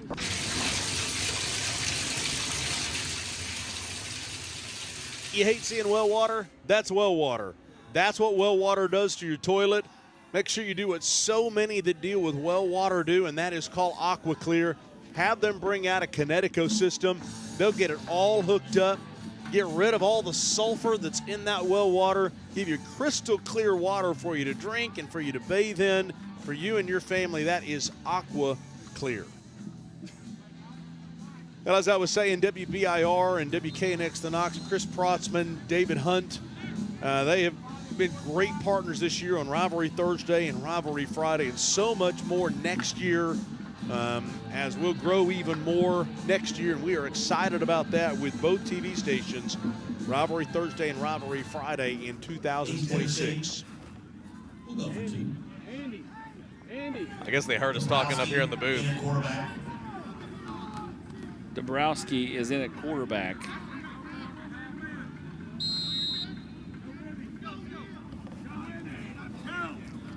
The 2-point conversion to make it a 3-point game. They'll run a little trickeration, a little reverse. Yeah. Jackson gets it. 2-point conversion. 32-29 in what is, as of now, we'll see what the flag is, but the best game we've had in our 5 I years. love that play call. It was not the Philly special, but the misdirection there right up on the goal line. Illegal formation on the offense. Not going to count. Somebody was covered up.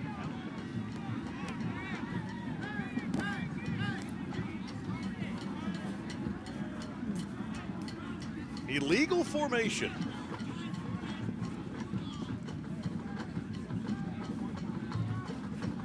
They go an extra point now? I mean, you got to get those points back at some point. Yeah. So, I mean, I'd still go for 2. I mean, here's the other side of it. 32-28, field goal by Knoxville makes it a 7-point game. Yeah. So Dabrowski rolls right, throws right, and drops, so they will not get the conversion. And that will erase 2 from Roman Scott. 32-27. So 32-27 is the score after a 10-play, 80-yard drive in 4:15. Yeah, the Rivalry Showcase is brought to you by Fellowship of Christian Athletes, Joe Newbrick Collision Centers, Covenant Health, Knoxville Smiles, and Commercial Bank. 7:22 to go in our season. It's been a really good football game. Yeah. I mean, from the start, East Tennessee marches down, scores, and then Knoxville took over. A couple of defensive takeaways that's really set the scene for East Tennessee to get back in this football game. But it feels like every time East Tennessee has momentum, you know, it's Knoxville throwing another punch. We'll see if they'll do it again here. They've been able to counter punch all night long. Yeah. Now, East Tennessee is still delivering body blows, but can they deliver a late round knockout? Because right now they're kind of hanging in this fight. If it goes to 12-round decision, the way it's played out, it feels like this is a Knoxville win. You've had 2 takeaways that have been monster. You need a third one here. Well, here's the deal. For all intents and purposes, not getting the 2-point conversion knocks out the thought of overtime. I thought overtime would be fun in this thing. I mean, you'd have to have a lot of things happen. Not really. What would you Field goal, 35-27, touchdown, 2-point conversion, 35 offense balls. Yeah. That's not as far-fetched as you think. Well, it's been a great year. All kinds of good games. When you do that many of them, you're bound to have about 4 or 5. Oh, wow. They've kicked it into no man's land. Grab it, sprint straight out of bounds. Now, did he hurdle over somebody or? Just kidding. He did kind of jump there. He did jump. He hurdled over the sideline. Yeah.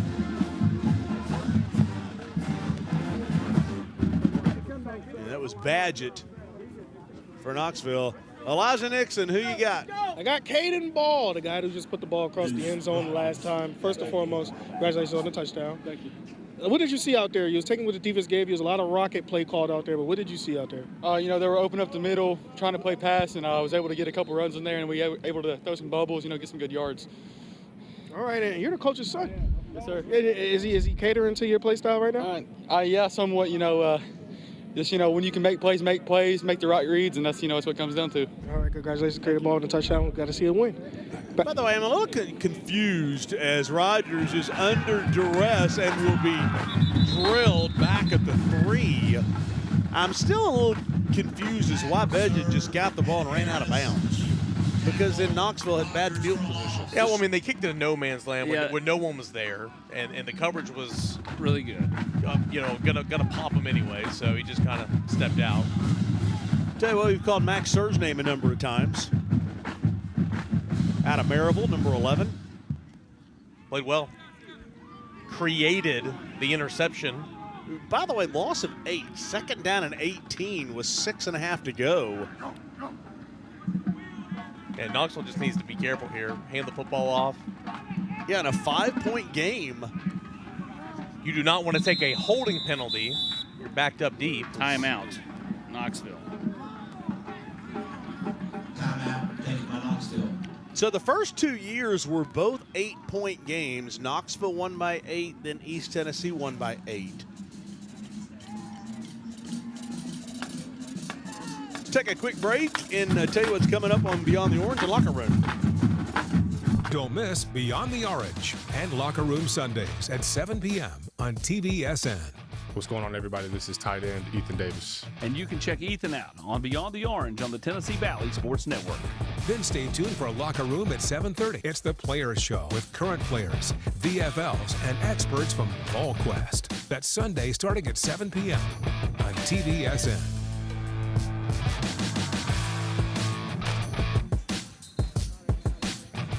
You know, we've got to change that. We say experts from VolQuest. Well, I mean, Hubs and Kane aren't on the show. It's Austin. So, I mean, it's going to have to. We're going to have to change just expert. Yeah, that's it. It's coming up on Sunday. I've hosted the locker room twice over the years, and both times Tony said that it was the best one ever. I'm sure he did. Yeah. Second down and 18 at the 3. I think who's been relatively quiet here lately. Jace Ballard. Is Jace Ballard. Yep. I was just about to say, number 28 right there. Dare I swing him a little swing pass? Say, go get me 18 yards? Got to be quick. You do it. Rogers. Oh, is this intercepted?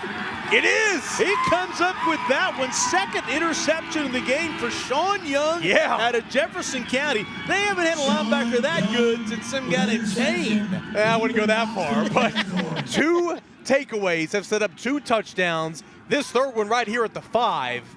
I mean, East Tennessee's on the doorstep of taking this lead right back. Listen, the first interception was just a gift. It was a Christmas gift. That one right there was just the Grinch that stole Christmas. Yeah, and again, it's you're backed up in your own territory. You're having some pressure there by Sir again, and it's Young that makes a great play. Just steps right in front of the receiver. Third Knoxville turnover of the night, and with 6:15 to go, East Tennessee is inside the 10. They give it off left tackle. And that's Bowers out of Heritage. I have wondered where Bowers has been tonight. We've caught Aiden Klein a lot. He had a couple of first-half runs, but to your point, it's not been many. But they haven't run the football much. Yeah, Bowers has 3 carries for 8 yards. Is that what I saw there? William Blunt, quarterback, and Heritage running back. This time, Dabrowski's going to keep it himself and will be swarmed under. All right, here's what I would do. Jake Coffey of Carter. All right, let's hear it. Coach Kane. Knoxville puts in Deuce every time they need it. Go jumbo, put in Caden Ball, and go run it 2 times. I would go jumbo, put in Caden Ball, and I would go run it twice and score. I think East Tennessee's going to call a timeout because somebody just said, hey, listen, I was listening to the broadcast. Let me tell you what Eric Kane said. Elijah, they called a timeout. That's step 1. Elijah Nixon, who you got? I got Sean Young, the guy with the second interception of the day, man. What is it? You got Stickum? Hey, sir. Balls are coming my way. I'm making plays, man. All right, man. Do you know that right now you're setting up possibly 2 touchdowns and it's time to take the lead? Just how did it make you feel that you got these guys back in the ballgame? Makes me feel good I can, do something for my team and really, have a big role in this game. And if you get one more, man, it's a hat trick. You got to come up with a celebration for me. Yes, sir. I don't know what I'm going to do yet, but if I did get one, you'll see. All right. Appreciate you, Coach. By the way, I mean, I know there's other candidates and somebody's going to call me dumb for saying this. No, I agree with this. 0 for 3 on the geography thing. Well, because is he the leader in the clubhouse for six-star MVP? I mean, I think he's asserted himself potentially to be that point. I don't think he was until that pick. I agree with that. Dabrowski's in there. Caden Ball is absolutely in that conversation now. He scored twice. But if they punch it in right here, I mean, those are 14 points off his takeaways. So, yeah, I think he's absolutely in that conversation. I mean, we always go with the offensive guys. But, I mean, the defensive guy, he's got a couple highlights. We got something to show of it. If East Tennessee wins this game, it's because of the defense. I mean, it's the story, without a doubt. It's the takeaways created. Get some journey play in it. East Tennessee never stopped believing tonight. They went jumbo, but I still see Dabrowski in there. So they partially listened to me. Yeah, but he's obviously he can run it himself. He's done a good job here tonight. 3rd down and goal at the 4. Hey, they're having trouble with 3rd down and goal for East Tennessee. Elijah's saying it could be a little hot pass. Let's see, a little fake and a pass. Yeah. Up, Dabrowski. No, he's just going to go right up the good touchdown. There it is. And with 6:04 to go in this one, East Tennessee takes the lead 33-32. And here they all come. And is that the second rushing touchdown for Dabrowski in this one as well? Yes. So you got, he's got 2, Ball's got 2, Sean Young has set up 2 touchdowns, and East Tennessee has got the lead right How back. many helmets you got, Mark Backer? I only got the one for each one. I've got Exterior Home Solutions gave me 1 helmet for East Tennessee, 1 for Knoxville, and you got the championship trophy. That guy right down there in black with the red hat on would tell you prior planning prevents pitiful performance. Who, Craig Price? That's correct. Who he'd also say kill him with kindness, and that's something you've never listened to. That's technically kind of true. They got to go for 2 now because it's 33-32. Empty set for Dabrowski. And he will go right up the middle, and he'll get into the conversion. It's a 3-point game at 35-32. And what do we hear about coming into this game? That offensive line, the front, they just moved the line of scrimmage on that 2-point conversion. I mean, that was a walk-in. As you see, here's the touchdown. Hey, offensive line's giving him, I mean, look at that. Austin could have made it through there. But at the same time, I mean, right now, that guy right there is looking at getting him an MVP helmet. 28 points in the last 8 minutes of game action. Colton Moore, Nash Stinnett, Bishop Merriweather helped creating those holes on that touchdown run.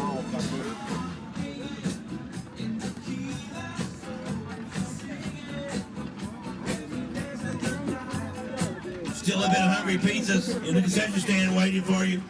First East Tennessee lead since 2:36 in the first quarter. I don't believe the 28 points in the 8 o'clock minutes thing is correct because they had 14 at the half, and they only have 35 now, so 21 points. Yeah, Joe. That was a Skip McMillan stat from the truck. Oh, yes, Skip. Combined. By the way, I will say right now, before people tune out at the end of the game, so many people on this crew who have worked so hard. Tim Petrie is our director. Skip McMillan, we have fun with him, but Skip and Tony Budnick both helping us produce all these games all year long. And Brad Jones really helping us on Fridays, our first year of Rivalry Friday. Nobody has any idea how much work Brad Jones put into it. Lugging equipment up and down stands. And just doing a great job for us. It's been a fun year, and so many people deserve so much credit for 27 broadcasts this year.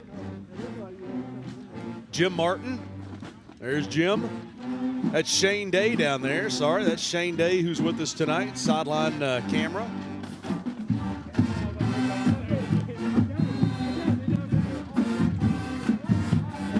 There's Noah Bruin, short timer. Darn, getting married and moving out of town. I have to replace him next year. So Knoxville finds themselves down 35-32.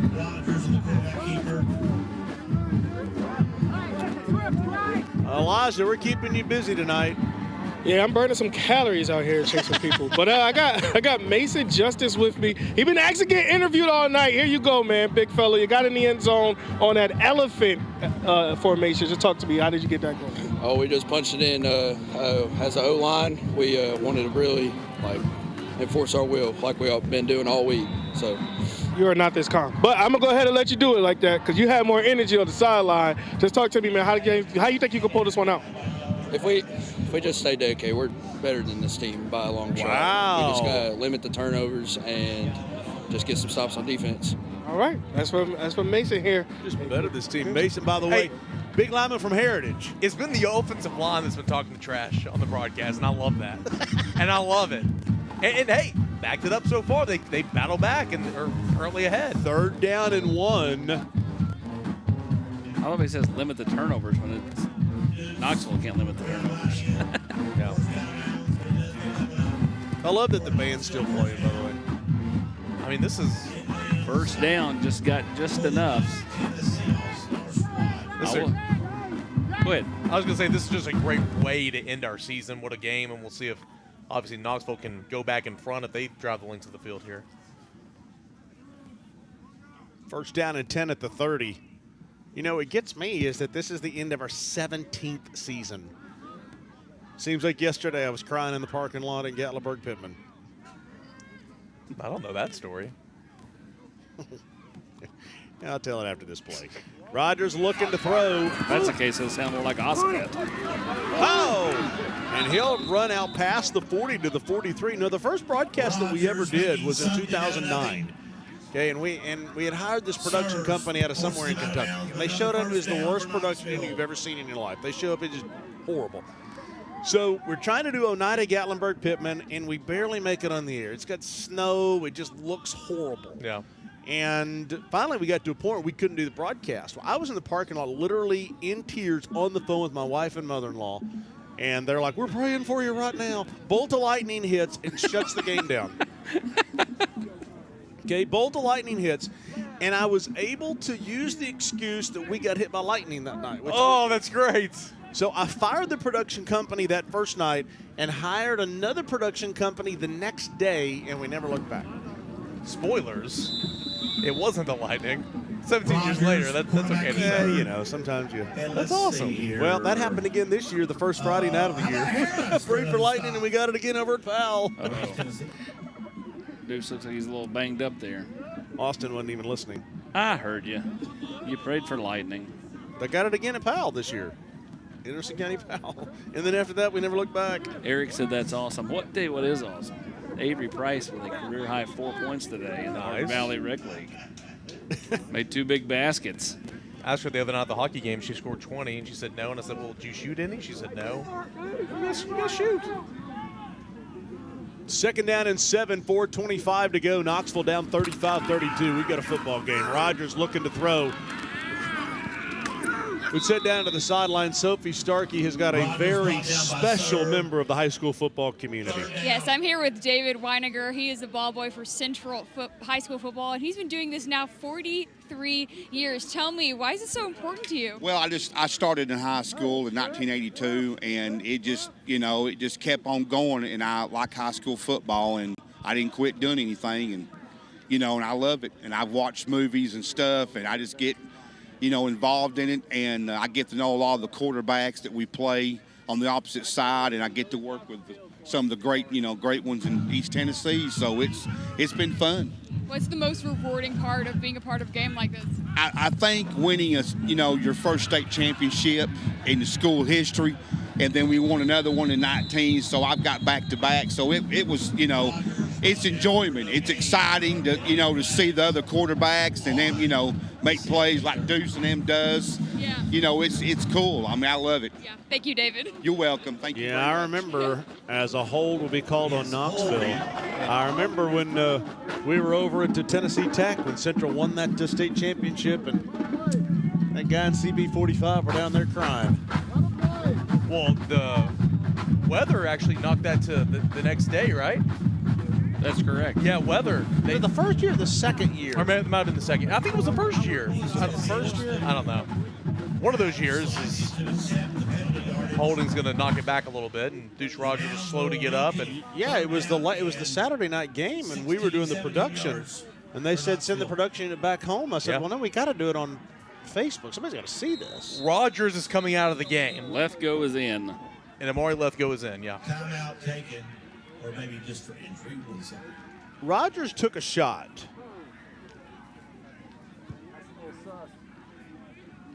He's taken his shots. You're and right. Rodgers takes his shots in every game because of how physical he is. Nothing he's not used to, but you said earlier in the broadcast, he's probably thinking, man, this is an all-star game. He is getting hit a lot. But it's because of the way he plays. Well, Lethgo gets out there and is warming up.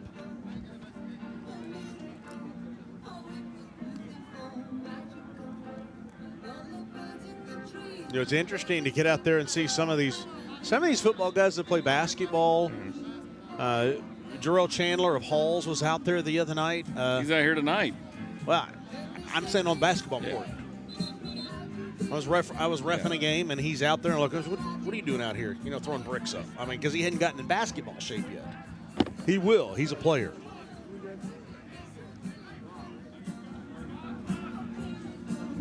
3:26 to go, 3rd and 16. If you're Knoxville, you say at least get us to the, halfway. Yeah.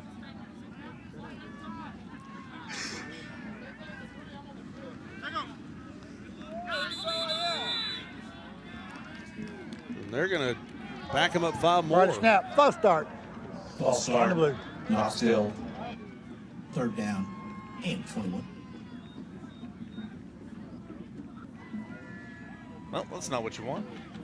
Yeah, 3rd down and the Waffle House. It was already 3rd and long. Now it's 3rd and. Man, it's 2 down territory. You're down to what, 2 timeouts? I mean, the chances of getting it back at this point, I wouldn't give it up without giving it up on downs. 3rd down and 20-something. Lethco, they'll run a little reverse. And a nice job from behind. There he is again. He's been everywhere, man. Max Sir from Maryville. Boy, what a motor. 4th down and long. That backside pressure, he's been bringing it all night long. Look at the motor. And he saw it the entire time. Misdirection didn't fool him. And that's Jace Ballard coming out after being taken down from behind. A 4th down and 21, and they're lining up to go for it. I don't think they have a choice. 2:10 to go. You got to throw it to the sticks. They got 2 timeouts left. Lethco, 4th down and 21. Going to throw it deep. Throws it high in the air, and it will hit the turf. And East Tennessee will take over, up 35-32. He says he takes over. By the way, before we sign off, there are a few people on our crew who've been with us all 17 years. Chris Smith, Brad Lyle, Joe McNish, Austin, Scotty Liston, Skip McMillan, and, of course, me. And Chad. He came in later. Chad has been. Well, he was technically at the games all those years.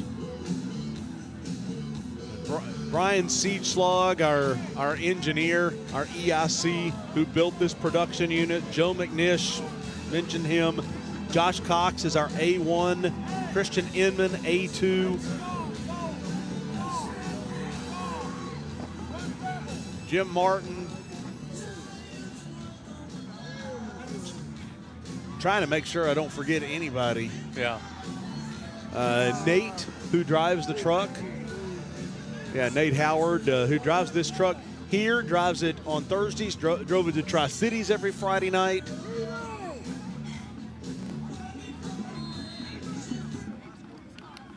There's so many people. Eric, handoff off right tackle, and holding that football with both arms. Yeah, and Knoxville has 2 timeouts. From Kingston. And I will also say all the crew on Friday night. All those folks that work so hard on Fridays in year number 1. We had it, man.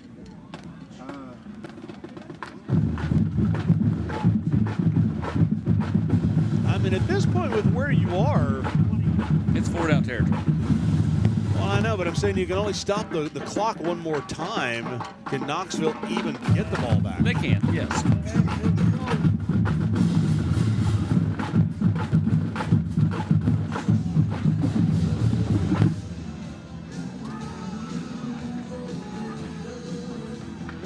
Because you're going to run a play here. Let's say it runs off 6 seconds. That takes you to 142. You could take the last time out. Then they're going to run the 3rd down play. And they're going to take it down, probably about 45 seconds left when you get the ball back. By the way, I mentioned earlier, head coach for Knoxville next year, Justin Price. Head coach for Team East Tennessee will be Todd Loveday of Sevier County. So those will be the 2 head coaches next year. Be 2 completely different teams after this one. Second guessing that, but we'll expand this game. Yeah, okay. That's exciting. But Dabrowski is going to take a shot. This is a surprise. And that will stop the clock. Yeah, they don't have to use the timeout. Pass incomplete. That's surprising. Yeah, so now if I'm East Tennessee, I'm throwing it here. Like, it's kind of like that drive. If you go for it once on 4th down, you might as well just keep on going. yeah, I mean, I would also tell you, this is 4-down territory in a way too. But also, you don't want them to have a timeout at all. I agree. So, I mean, that's why I'd run. I mean, I would have ran at the play before.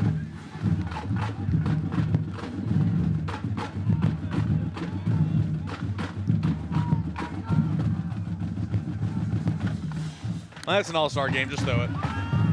And they'll run it. 1:41 to go. Well, we'll go ahead and introduce one of our Exterior Home Solutions 6-star MVPs. He's from Knoxville, Sophie. Yep, I'm here with Jace Ballard. He's got the full collection now, Mark. He's got the big helmet, and he got the tiny helmet earlier this season. But, Jace, good game tonight. A couple great plays. What was working so well with this Knoxville team, having this game, scoring immediately, having great drives and great camaraderie together? We came into practice, and we had great chemistry together. We really came together. It's like a brotherhood. It's crazy how football works, and we trust each other. We trust the play calls, and we got it done. You had 10 catches and 2 touchdowns tonight with guys you only had a couple practices with. Tell me about your preparation for this week. It just shows, we had, I think it was 6 practices this week, and we came in there every time, tried to learn the plays better and better each day, and we started to click towards the end. I think it showed tonight. And as a senior, how fun was this week for you, just playing one last time with all these guys, having so much fun with these celebrations? This is amazing. I know these guys. Some of these are my friends from different schools, and coming together one last time for my high school career, it's great. And Jace, where are you headed to college? I don't know yet. We'll have to stay tuned, won't we? Yes, sir. Yes, Thanks, Jace. Thank you. See, now there's a guy, where are you going to college? He doesn't know. I mean, there's a lot like this. There's a lot like that in this game. That's a sad thing about where college athletics are. Because Van Pelt, who drilled a 55-yard field goal, he doesn't know where he's going yet. I mean, years ago, we used to know when all these guys, they had homes. And now it's like, I don't know. I got to see how far the snowball rolls downhill. 4th down and 4. Dabrowski, a completion here, ends it. He can run for it. And Knoxville will have a shot. And again, they've only got to get it around to the 35-yard line or so. Knoxville will take over. I mean, get it to the 38, now it'd be the same length of field goal you made earlier in the game. I'm still surprised by the pass on. I don't disagree. They went for the jugular and missed. Deuce Rogers comes back in at quarterback, and here we've already given the MVP award out, which was an easy pick. But the MVP's back out there, and Jace Ballard with 1:24 to go, down 3. Clock stops on 1st downs. Rogers looking to throw, throws this one out, and there's Badgett. Out of Central, go ahead and get on out of bounds, and he does.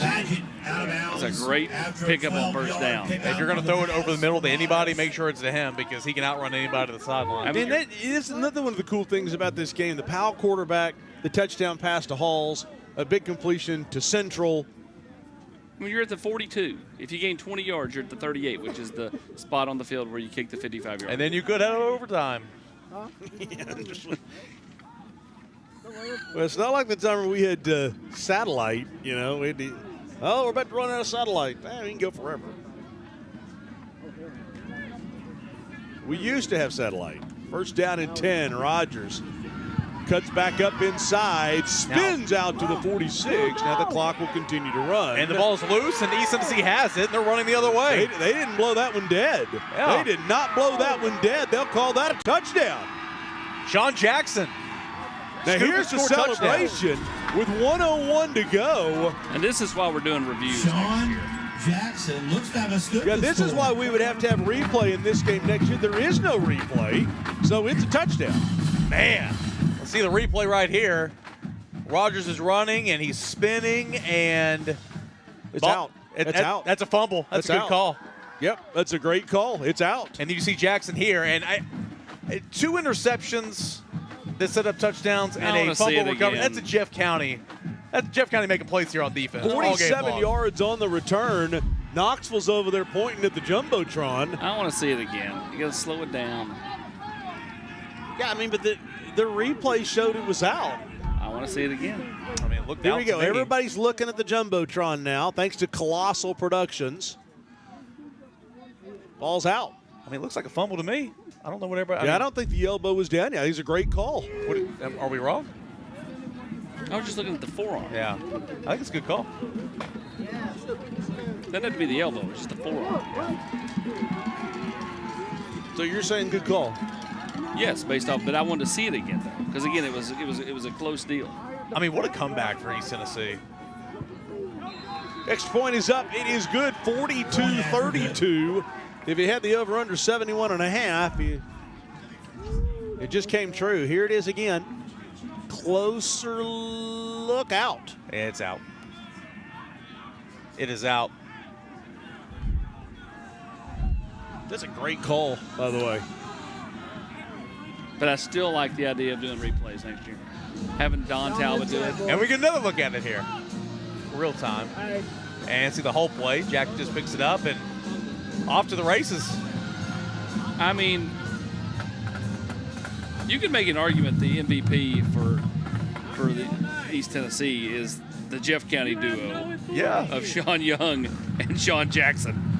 The double Seans. Defense is two bigs and a scoop and score between the two of them. By the way, I'd be remiss if I did not mention Aaron Harvey, who was my color guy on Friday nights, by the way.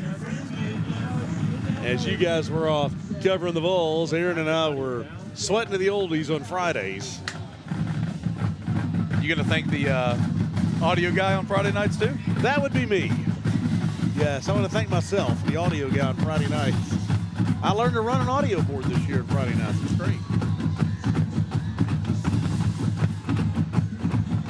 Who's patting himself on the back now?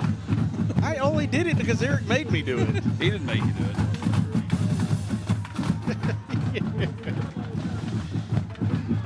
Last 6.5 minutes of the game, East Tennessee has outscored Knoxville 15-0.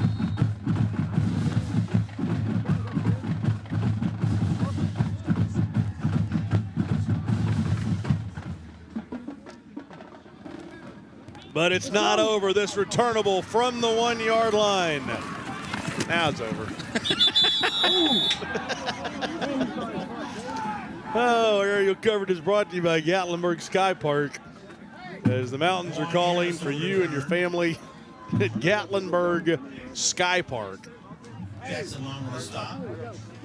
I mean, return the kick for a touchdown, it, still had a game. Can we see the replay one more time? I'm serious. I'm serious. No, there's a method to my madness. There's a method to my madness. We know it's a fumble, but look who caused the fumble. Oh. I guess, guys, he's wanting to see the replay one more time. Yeah. After this snap, Austin, can I take a guess? The guys in the truck will accommodate your request. Is the guy that's been making plays all game long? Yes, I'm it is. going to take the shot downfield. Doink and a doink. I bet it is number 11 in white. All right, here we go. Here's the replay one more time. I bet it is Sir. No. Oh, there he is. There he comes, ladies and gentlemen. Number 5. Yep. No, right. it's 11. 11, Max Sir. Matt Sir. So what are you saying? He should be the MVP? No, I'm saying he's been super active, too. I mean, he's had a great game, yeah. He's been all over really, the place. if you had 3 helmets, you could give it to all 3 of them. Yeah. Defensive guys. Everybody loves the offense, but the defense won this game for East Tennessee. Without a doubt. It's not close.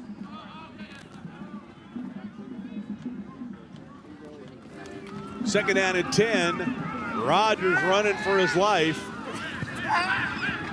And will step out of bounds at the 35-yard line. And hot on his heels was number 11 one more time. It's not stopping. There's some tired players out there. I mean, this has been a very hard-fought football game. And it's 10-20. I mean, the Pro Bowl is not a thing anymore, but I mean, that was just straight trash. It was. Not like this All-Star game. This is not straight trash. No, it's not. 41 seconds to go. Rodgers takes a shot downfield. Oh. Has a receiver. Oh, it's not over. It's not over. Is Badgett 62 yards on a spectacular throw. 62 yards strike to Badgett. It's not over. I don't know what was better there, the pass The catch. or the catch. The catch, because it was everything he had. Badgett went into gear number 7 when the ball was in the air and just went and got it. He might be the only guy on the field that can make this catch because he's one of the fastest guys in the state. Oh, my goodness. What a catch. Fingertips. That is crazy. 31 seconds to go. So if we don't interview him, he has no air in the lungs right now. Extra point is up. And it's good. They're going to onside kick with a kicker that's already had a successful onside kick in this one. Yeah. Look at that. I mean, look at the fingertips here. That. That is spectacular.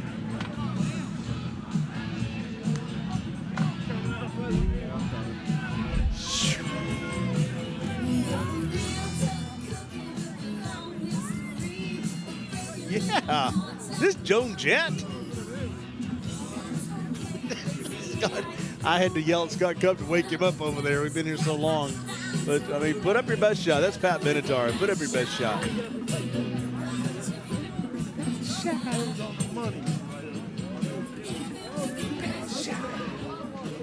So if you did get the onside kick, you know, you wouldn't be too far away from field goal range. Man, that's a great throw, man. It's a great The throw. catch is just sick. Yep. Well, one thing's for sure, we're going out in style this year. Look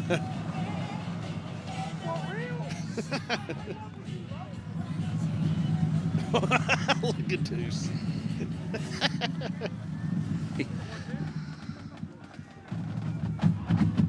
Well, here comes your Mr. Football finalist, Van Pelt, your kicker. East Tennessee's got the hands team in. Not that they ever practice this, but they'll take a timeout. And as Austin pointed out, if you get this onside kick, I mean, you're almost in field goal range. Made it 55-yarder earlier in the game. Forget that. If I get this onside kick, I'm going for the jugular trying to win this bad boy. This bad boy. You know what? I ought to give you all a quiz on it. What all games did we have this year? You know, because we look back at the season schedule, look back as they're talking about what to do. Kind of, what were the great games through there? Anderson County, pal, no contest, thank goodness. Bolt of lightning. I mean, Grace just scored again against Webb. I was going to say, I mean, that was not a good game, but just the offensive production was incredible. Greenville, Sevier County. Central Sevier County. Central Halls still is the best game to me. And Alcoa, Anderson County. Yeah. Just woke up the sleeping giant, and Alcoa never looked back. 31 seconds to go. Here we go. Onside kick.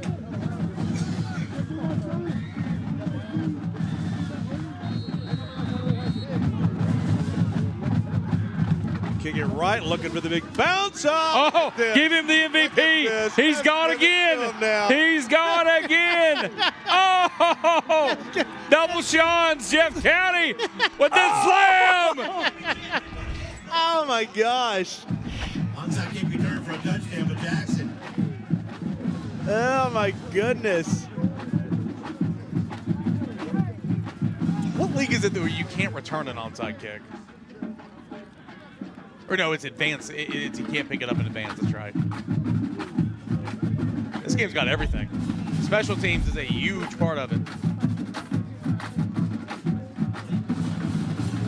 Yeah, I don't know who all you pick as the MVP. Two late touchdowns. It's the double Sean's, man. Then go back and put the helmet in Spencer's office. Story of this game is the defense. It is. And I agree. Sean Young, Sean Jackson, you got that late special teams there. I mean, again, it's the two Jeff County boys. And the truck's currently not happy with us. But, I mean, like, the game, the defense has won this game, period. Well, if you took the over-under 87.5, I mean. Lot riding right here on this extra point. Yeah. Waffle House is going to be closed if they don't close. Put it at 88. And he overhits. 49-39. Are we having fun yet? We're always having fun. Look at Heath Woods over there. Heath Woods and Spencer, Derek Rang of Oak Ridge.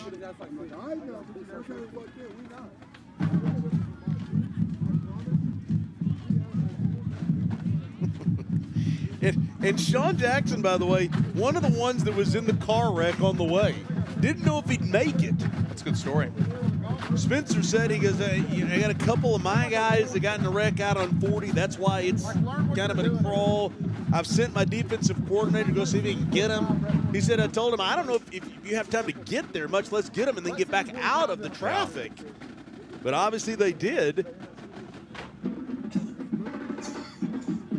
What a day.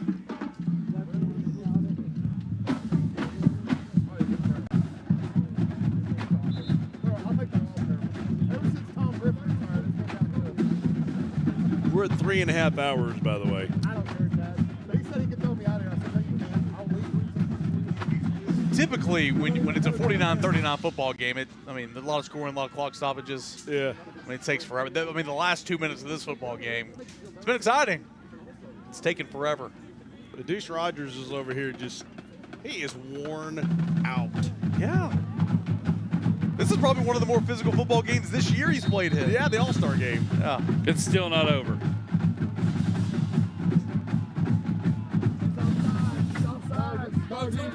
It has to return this for a touchdown for it to not be over, and it's Badgett. Still down, by the way. It's Javiston Badgett. Deuce is still down.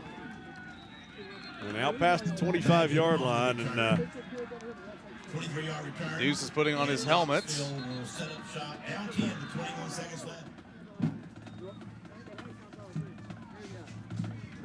Looks like Knoxville will go with Deuce Rogers. He said he's offside all day. I said, Deuce is still down.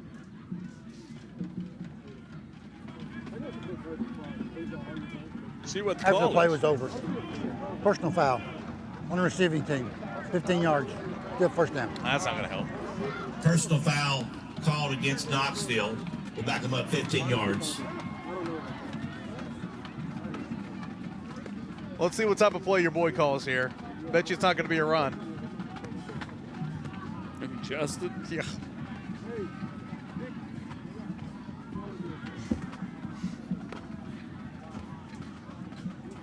Well, you've got the Bob Black Trophy, which is a helmet, going to the winner of tonight's game, which, barring a seventh miracle, will be East Tennessee, because there have been several miracles tonight. And this will be the fourth win for East Tennessee, but, man, this has been the best game since probably year two. I mean, easily. It's been the best game out of all five. Yeah, because the last couple have been blowouts.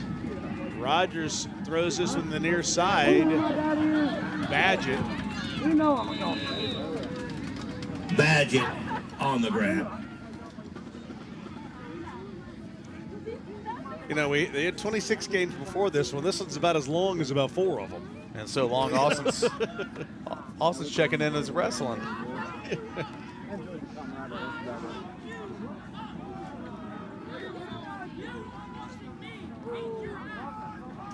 At some point, you just take a knee.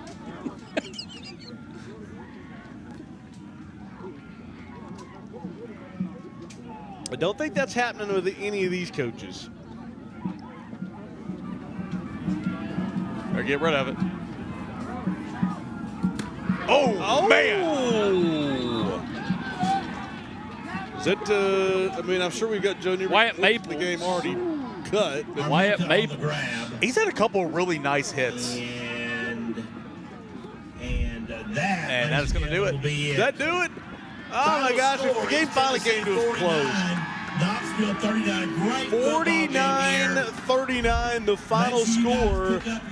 As back and forth we went all night long, and East Tennessee gets the win, now 4-1 against Knoxville. Bringing Spencer Riley over with Sophie. And he has got the Bob Black trophy, which is a helmet. Sophie, down to you. Coach, congratulations on the win. What was working so well for y'all tonight? Well, in the second half, we come out and made some adjustments, played a little more man coverage, and our kids just went out and executed and played really hard all night. What does it mean to see these seniors just get one last win? Well, it was nice to see them come out and compete in the second half. You know what I mean? It was so fun. It's an opportunity for them, a lifetime, and just getting to see them play one last time with all these great guys on the field. What's the highlight of this week been for you, just seeing the camaraderie between these guys? The competition between each other. There's a lot of competition during practice, and it was fun to watch each day. Thanks, Coach. Congrats. Thank you. Yeah, be safe going back to Jefferson County. Drive over was not. Down after the Joe Newberg collision of the game. Boy, there were several. And Deuce Rogers throws this one out to Jace Ballard, and he is creamed. There were plenty of plays. It could have been the Joe Newberg collision of the game, but that was Zorian Harris of Greenville. It's another one of those moments where I thought somebody had fallen and couldn't get up, and finally did get up. Exterior Home Solutions 6-star MVP for the winning team tonight. Well, the quarterback from William Blount had himself a night. He did. He had a great game. He really set the tone offensively for East Tennessee. Had some help. Caden Ball rushed for a couple of scores. We know the defense, the role they played, but Dabrowski, a really good game here in the finale of his high school career. Here's the deal, in all seriousness. There could have been a number of guys that could have gotten this award tonight, but Elijah Nixon has the one we ultimately chose. Yes, and Jackson Dabrowski comes away with this one. You get a couple touchdowns in there today. Just how are you feeling right now, man? Yeah, it was a good time. It was really fun to play with all the good players, and it's been a fun week. How was it to actually wrap up your season as the MVP of East Tennessee, man? Yeah, man. All glory to the players, man. They did it for me, man. Without them, I wouldn't be where I'm at, and they're very good players. Was it something said at halftime that flipped the switch for you guys because you guys were down, but you wasn't out? Yeah, we just knew it had to be done, and we're all players, and we've all been in that situation, and we just went out there and executed. Be honest, though. Did you ever feel like you was out of this game? Oh, no. We knew we would come back. What did we get down by, one score? Yeah, no, we were all right. We were all right. We knew we got it. All right, man. Thank you. Congratulations again. Thank you very much. Back to you guys. Well, we down one score? We were never out of this thing. 11. Down 11. Were they down 11? Yep. Yeah, they were at one time. Well, I've said it throughout the broadcast. I'll say it again. There's so many people who allow us to do this for the community, and boy, it has been an honor. Merry Christmas, everybody. Final score tonight, 49-39. East Tennessee gets the win. 4 in a row for East Tennessee. Ho, ho, ho, ho. Scotty Liston is a part of our broadcast. Thanks for making us a part of your fall. 27 broadcast up, 27 broadcast down. We will see you next year. Final score, 49-39, East Tennessee.